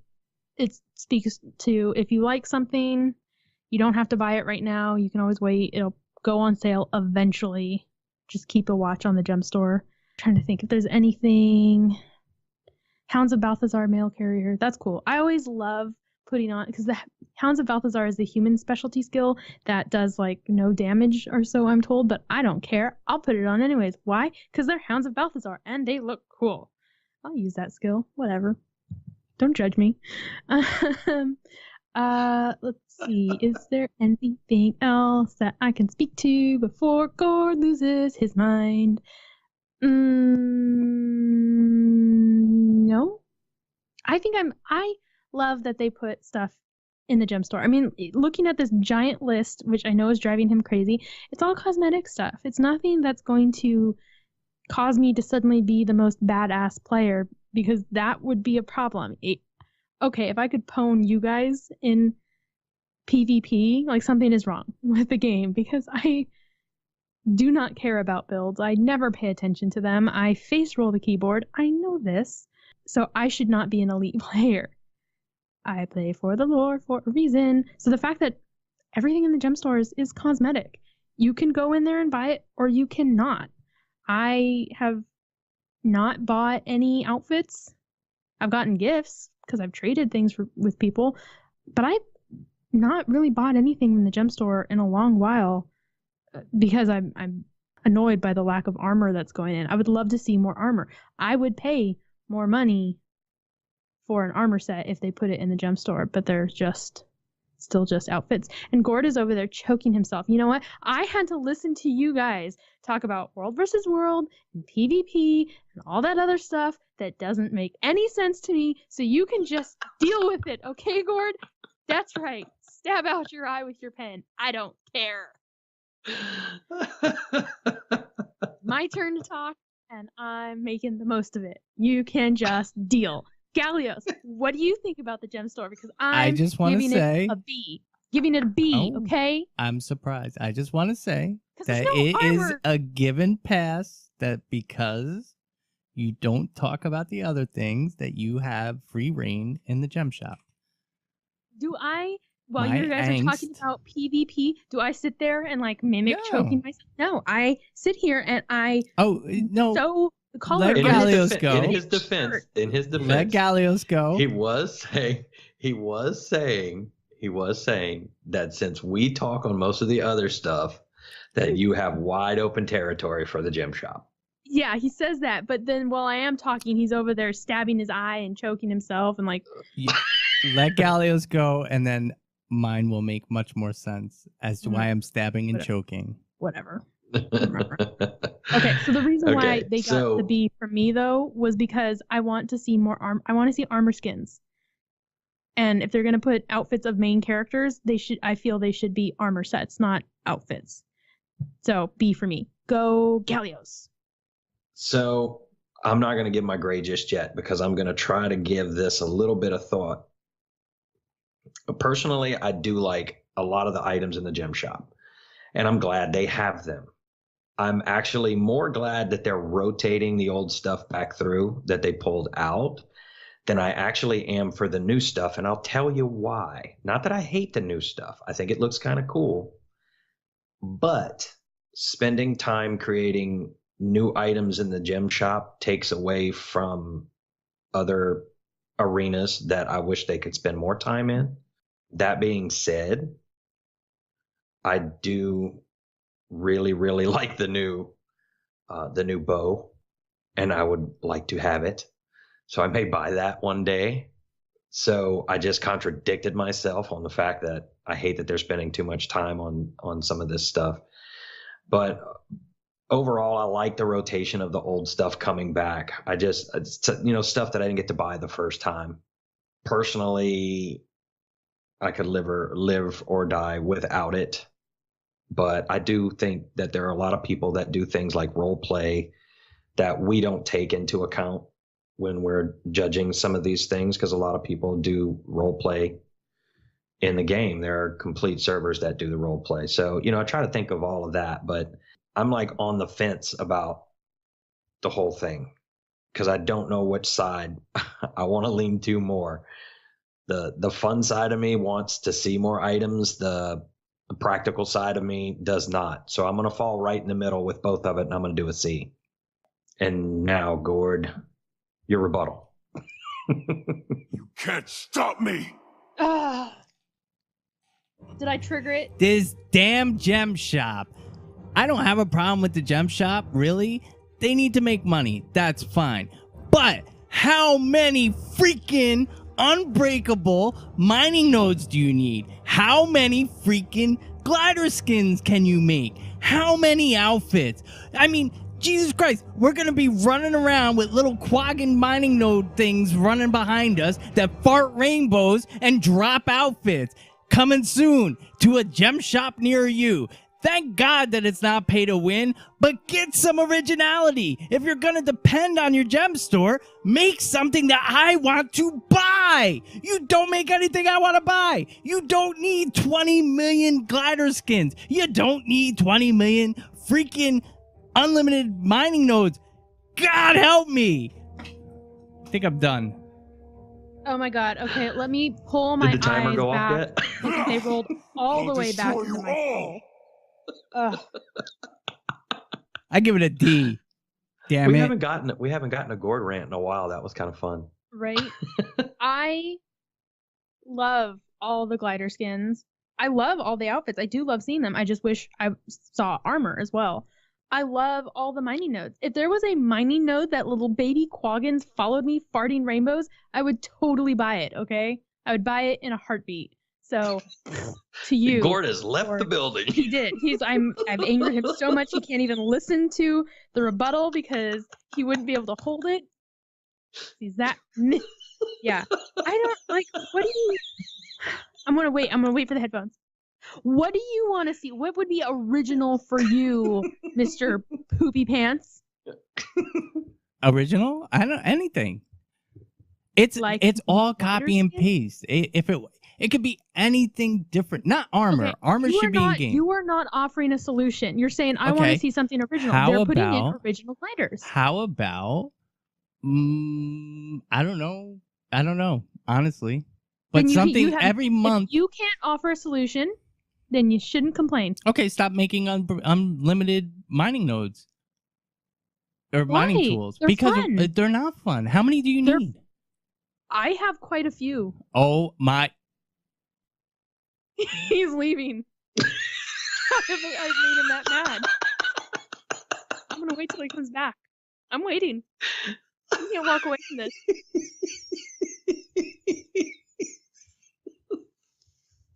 You're making me do that. You're making me laugh. Animation. It's a weird laugh. I think. I'm just saying, I don't really have any kind of solution, but if they're going to maintain a gem shop, every month you can count on an outfit, a glider combo, and unlimited mining tools. Okay. And the unlimited mining tools cost more than the expansion. It's silly. Make something new. They are. They're making new animations for mining nodes. Oh my god. Oh my god. You are not giving me like a new item that you would like to, like a new type of item. Give me like a new thing that you would want to see. Like, you can't just say like I don't want it's hard that it's hard to come up with it off the top of my head because you do have to be very careful with what is breaching into pay to win. And I understand that. I don't fault them for having a gem shop, but they have creative people there who can make something different. Why do I have to come up with it? They could monetize anything in the game. Because what you're doing is you're complaining because it's not an area of the game that you personally enjoy. That's not true. I could sit here and be like, I don't understand why they're investing so much time in World versus World and PvP because I don't play those games and blah blah blah blah blah. Hold it now. WW was not touched for 2 years. It's taking away from PvE and the time that he's spending on putting out new chapters. But we have gotten 15 glider skins and 10 unlimited mining tools in the time between the big updates for WW. I could say that. I don't know what I want to see. Why even bother I want to having, see something different. WW and PvP or Fractals. How many or shades Raid. of black do you need? We should only need? have story mode. We should only have the PvE story modes. No. It's that sort of argument. It's not, because what they're doing is here's a new shade of black that's just one little shade off from the last 500 that we've given you. Here's another set of unlimited mining tools. And I'm sorry if you have more than one set. I got my set for free through Living Stories Season 1. And I understand everybody can't get that. But I'll never buy another set again, especially at $30. Well, that's You your kids choice, though. Don't That's make me silly. pull this car over. It's silly. I'm sorry. is- That was It is Y'all need to that was go to nobody your is saying you prospective have corners. to spend money. If I want to spend my money on a Quaggan mining tool, then I should be able to spend my money on a Quaggan mining tool. Okay, and that's if next fine. month they Can come we out slow it down to with an maybe Asura mining tool, one then- every 2 and months? I want it, Maybe one a quarter? I mean, come on. There's too much when it's coming down to copy and paste, because it's like now they're selling stuff for $30 and they're not even putting work into it. The mechanics are the same. They reskin it. That's like me taking your car. You sell me your car, I paint it and sell it back to you. It's Okay, a new you can't- car. okay. No, you can't say there's no work involved. Oh, he's walking away I'm again. not. I You're gotta close my cheating. door. You're a cheater. Cheater. Okay, I'm gonna talk to you, Gallios. He left his headphones on. Did he have his headphones? He might have taken Yeah. them off scene. Did he take them off? No, they're still I on. left Okay. them on. I left my door open. My wife's sick and she's gonna kill me. I mean, okay, so here's the thing. You can't say it takes no work. Maybe the amount of work to come up with, instead of a brand whole new thing that you're like, I can't tell you what this new thing should be, but it should just be new. Yes, the work involved may be less because, okay, we're going to do a mining node. Well, now you've got to have a team say, okay, well, what's the theme for this mining node or this mining node set going to be? What are some ideas? And you're going to pitch ideas, and there's going to be some that don't work and some that do, and then you're going to iterate on the ones that do, and then you're going to do the rough draft version of what it should be. Let's get the animations out there. You have to tweak the bug. It's not like they decide on a Monday we're going to do a mining node, and then on Tuesday the mining node is done. There is time and effort and multiple team members that go into designing a single item. So to say that there's no work involved is not fair. Wow. So- No. So what if half I of the work offered a is done. compromise? Half the work is done. Most of the Okay, work is so- done. So what if I offered a compromise? If you are going to have the unlimited mining nodes or whatever, if you're going to have them, because you made a good point earlier, Gord. I kind of agree with Kora. There's some things that they like, but I'm also agreeing with you in the fact that you shouldn't pay more for an unlimited mining node than you do for The expansion? expansions. Which That's but mechanically it's the same. yeah, it doesn't create that much more work. What all they're doing is an artist is making a new theme to snap onto it. So the compromise would be they're fine. They just need to be cheaper by half. Sure. That's fine. But bring something else in, and not armor. Armor does not belong in the gem shop. Well, not all armor. You're Listen, not faux offering fire any solutions for what this new thing would faux be. fire skins are more customizable and more dyeable than legendary armor. Some of the skins that come out look better. Some of the costumes look better than the legendary armor. And that's a fact. That's wrong. I'm all for armor sets. We know this. I just want to know if you're talking about wanting to see new things in the gem store. They could add, okay. I mean, it's going to have to be on existing game features. So what do we have? We have gliders. We have the mining tools. We have outfits. And we have armor. And we have, outfits, armor, weapons, minis. What new thing would it be? Anything they put in would just be reskinning one of those things. There's other things they could add. They could add some quality of life stuff. In the gem store? If they wanted to make a killing, they could sell the level 80 boost for $30. And they would make a killing.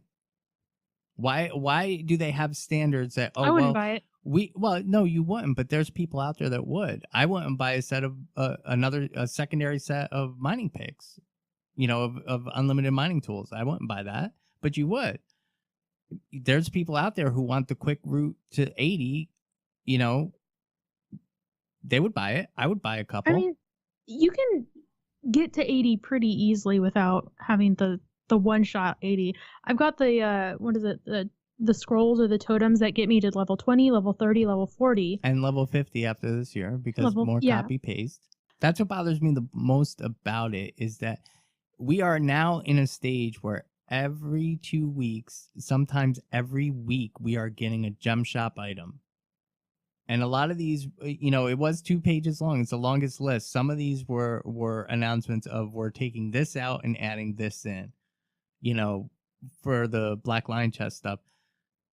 The whole thing is I don't have the answer of what I want to see in there, but they don't put anything into the gem shop that I ever want to buy. The last thing I wanted to buy was Super Adventure Box Glider. And guess what? Gliders are not going to be the focal point of the gem store when the expansion comes out. For me, it is comparable to going like, well, I don't understand why they're putting so much effort into PvP because it's not an area of the game I play. The gem shop area is a game. It is a part of the game that some people play. If you want to put money in or go farm gold to then turn into gems to buy the things, like that's a section people love. I love logging in and seeing what new things are in the gem store. That's great, but I mean, how many unlimited mining picks at mining tools do you need? As many as I want. But but that bothers me because now you're buying it for the skin, not for the mechanic of what it is. So that's up to me. It is up to you, but why is that energy being put in there? Why isn't somebody sitting down and saying, "Hey, let's try this new thing"? Why do people go in PvP and balance the skills? That's not the same thing. It's totally the same thing. I don't have to pay real world money to get into PvP. I don't have to pay real world money for the gem store if I don't want to. I don't have to go into PvP if I don't want to. It's true. It's up to me to decide if there's stuff in the gem store that I want to spend my money on to support ArenaNet. So did y'all notice they fixed the sunglasses? I don't care about the sunglasses. This is Gallios saying it's time for the debate to be over. All right, because we're never going to agree. And Gallios, we don't have to agree. We don't have to agree. And y'all both have extremely we don't have to strong agree. points. My whole thing is they've decided not to make you pay for the game. Take it off. I don't care. They decided not to make you pay for the game because they can trick you into spending more money in the gem store. That's what the issue is, and that's what they do. Do the gem to cash conversion and find out what you're paying for. Y'all need to behave. Put my headphones back on. Oh, were you saying something? So I'm sorry, I stopped listening. You'll hear it. So moving on. Moving on, I give it a D. They fixed the sunglasses. That was a waste of time. They should have been developing Quaggins. My God, stop your mouth. Quaggins and fart rainbows. I'd buy it. Do it, ArenaNet. I'll buy it. Quaggins come out and they mine the little nodes and like rainbows shoot up above them. I would buy it. Yeah, we're done. We're done with the scorecard. All right. So now my blood pressure is 10 points higher. I know your face is kind of red. Let me. I'm gonna count. It's red from laughing. Huh? I should count how many of the mining skin sets I own. I own a lot. I don't even want to know. I have one. I have like a pick. One. That's all I can afford. I think I have at least 3 characters have all 3 of their everlasting mining picks and stuff. It's not horrible. I mean, if you want to buy it, that's up to you. But why is that you're buying it? Is it like 9? At least 9. You're buying, but I feel like you're buying it. Like some people are buying it now for the skin. Count the thing. Count the thing. I'm just talking now. This isn't even official. I'm just saying your mouth should stop moving. Dang, Kora. I'm just saying. He's talking about my section of the game that I love. All right. And you can love it. I'm not saying that you can't. I'm just saying I'm going to talk over you. Well, that's not fair.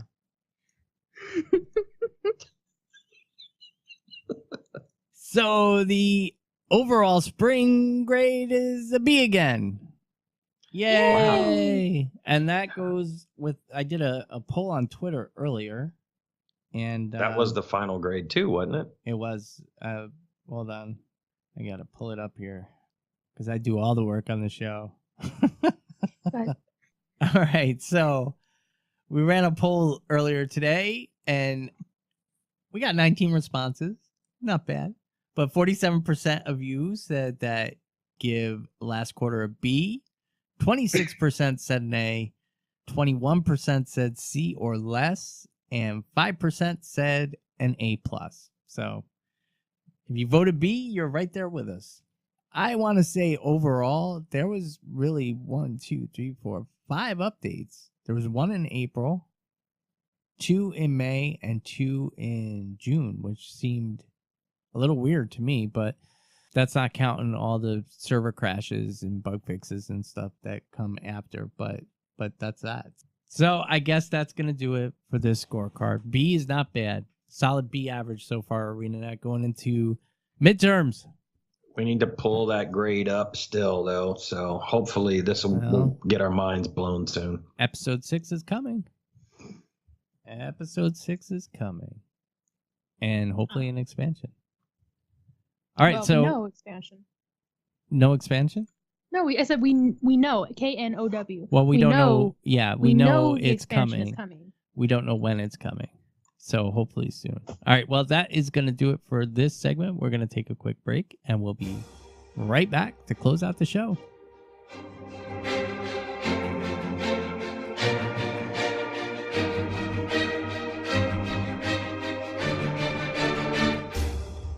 And we're back.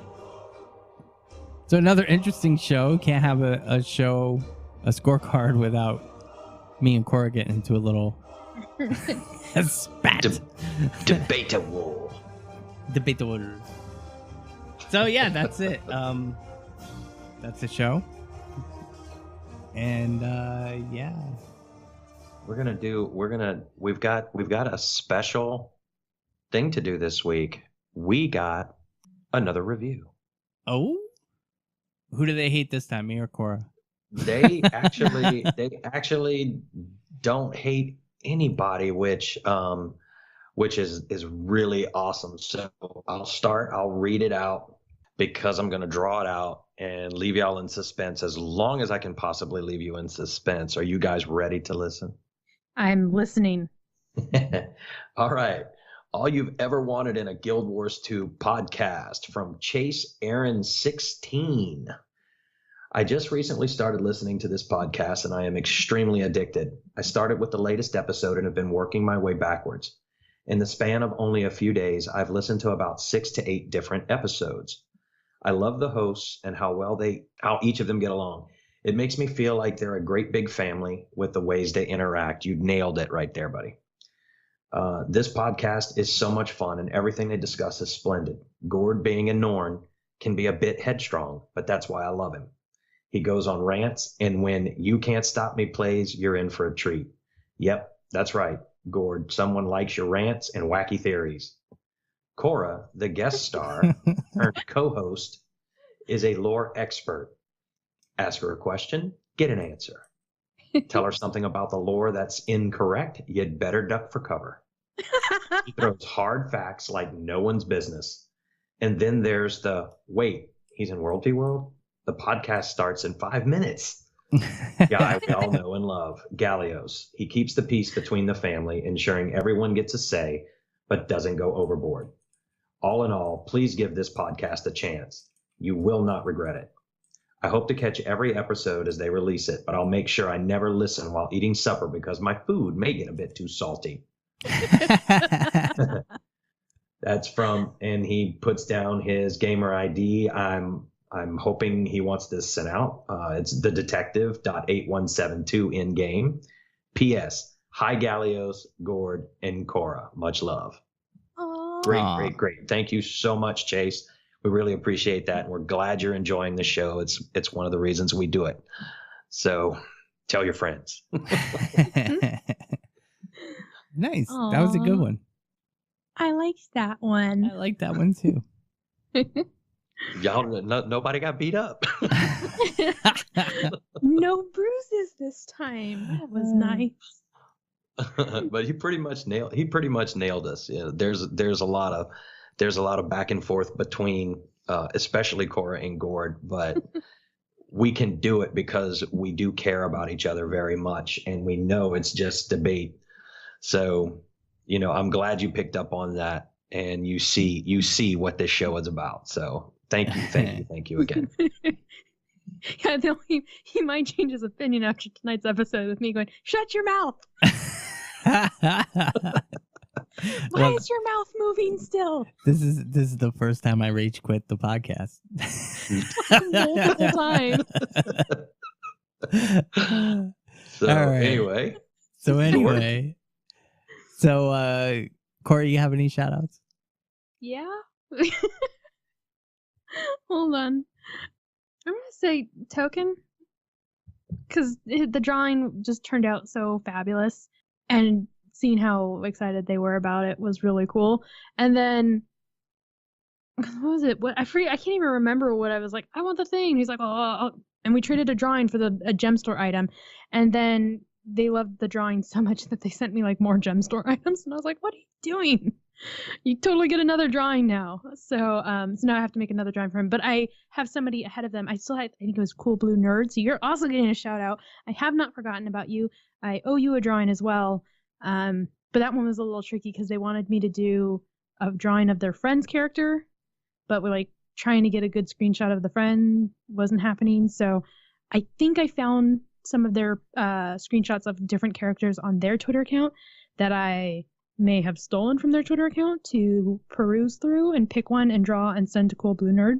Yeah, so those are my two shout outs to Token and to Cool Blue Nerd for being amazing and letting me draw your characters. So yeah, the end. Good. All right. So I want to shout out, because I as I often do, I go through the stats on where we're being downloaded and somewhat. And to date, we've had 2,817 downloads to date in the United Kingdom. Woohoo! 1,723 in Sweden. That's not all Token. I was going to say, is that Token? Token's just got like 16 different accounts that he's downloading. 1,614 from our neighbors to the north in Canada. 1,011 in Australia. 786 in Norway. 475 in Germany. Try harder, Germany. 462 in Spain. 347 in other regions. But 214 in Japan. So I wanted to give a shout out to our Japanese listeners. So konbanwa. Hopefully I said that right. And I think I owe Cool Blue Nerd. God, I feel so silly because I believe it was Cool Blue Nerd. Somebody was offering to give their Bifrost away. I believe it was Cool Blue Nerd on Twitter that said, give it to Gord so that his people could see him running when he's in WW. Because the Twilight Trail that I leave behind doesn't work. It's not, apparently it's not thick but enough. I just wanted to say that really made me chuckle. So thanks. I have to go back because it was either, I'm pretty sure it was Cool Blue Nerd, but I'm unprepared. So those are my shout outs. Anything else, guys? Nope. All right. So Gallios, if the good people want to get in touch with you, how can they do it? They can get in touch with me in game at gallios.8142. If you want to check me out on Twitter, Gallios_GW2.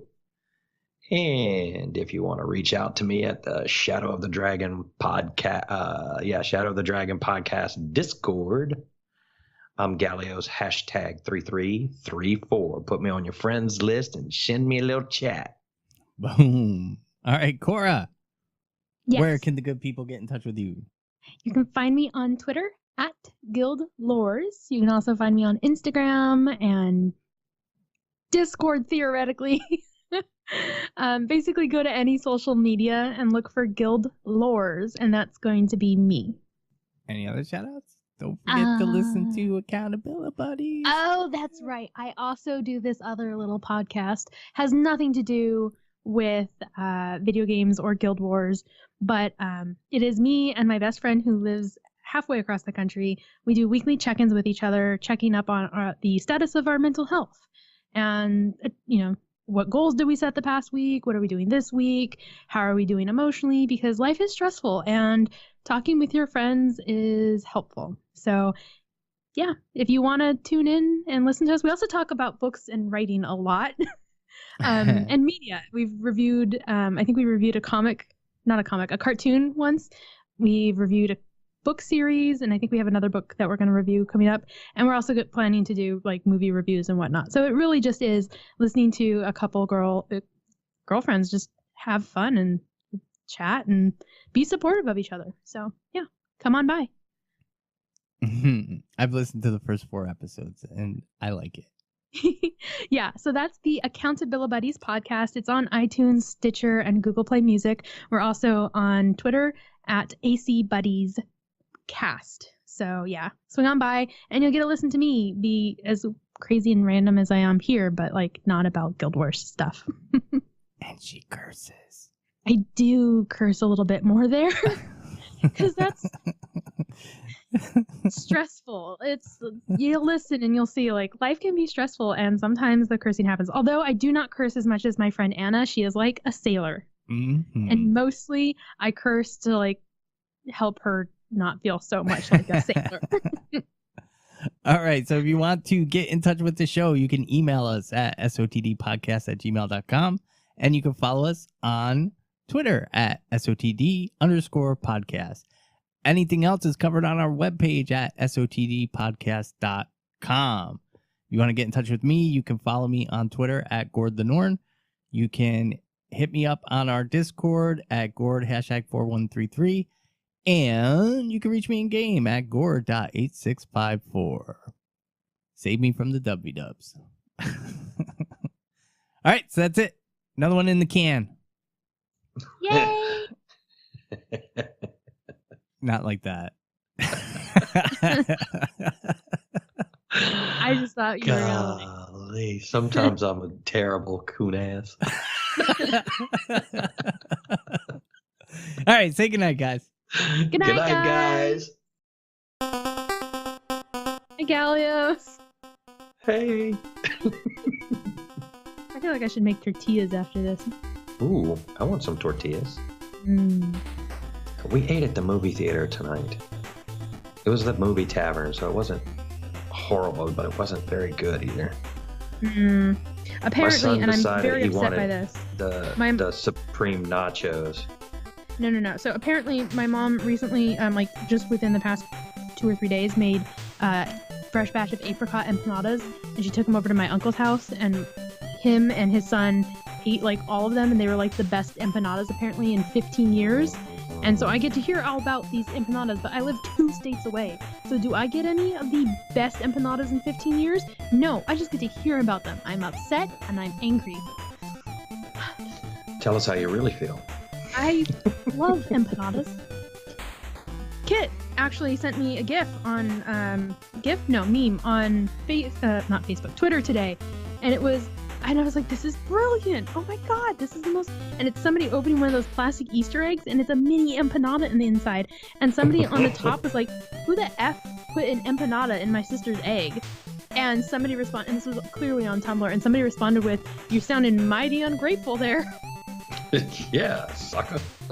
Like, who would be upset about opening up one of those eggs and finding an empanada? What kind of monster are you? If you're listening, you're a monster. You should be grateful. Oh my god, I would eat that empanada so fast. Yeah, this is all getting cut out anyway. Yeah. Yep. Blooper this. But yeah, I'm so tempted to go to the grocery store tomorrow and buy some empanadas or apricots to make jam to make the empanadas. It's like a multi-day process. But apricots are expensive.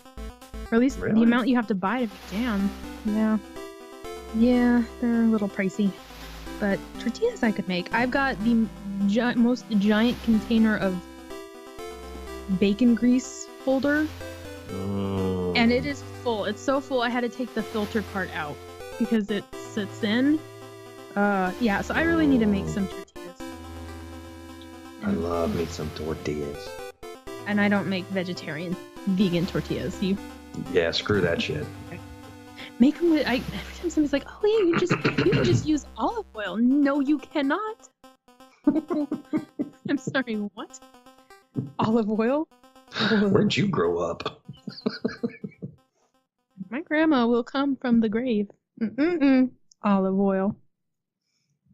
Gord is mathing very hard over there. I hate math. You know, if you just put it in a spreadsheet, it'll math it for you. Yeah, that's more work than I want to do. You want me to create you a spreadsheet? No, I feel like you should create him a spreadsheet. I feel like you should stop talking. No. We're messing with you. Yeah, you're making me lose my place. God, I have been sewing this goddamn shirt the entire time. Look how far I've gotten. Only that far. And I have to do both sides of this stupid thing. Stupid Old Navy. I'm so mad at them. So I love this style of the shirt, right? And on the back side, they finished it. It's nice. It's got like a nice, where the hem is, they put like another thing over it so it's not scratchy. And on the front part, did they do that? No, they left the edge raw. So it feels like fiberglass. So I had to go and buy like $2 worth of cotton jersey and cut it. And But that's why fold we it. love Old Navy, because they take shortcuts and we get to pay less. Yeah, and then I get to sit here for 9 goddamn hours sewing this strip of fabric to the goddamn collar of the. I got 4 of these shirts. This is the 3rd one I'm hemming. I still got another. This should be in a blooper reel Yeah, I will. with all the beep outs. All right, I have it. So annoyed. I'm so annoyed. All right, I have it. Okay. Okay. I think it's fun to I'm see going the to I Am dynamic- 8-Bit, and I'm going to buy a Quaggan plushie so I can punch it. Because I mean- I hate that.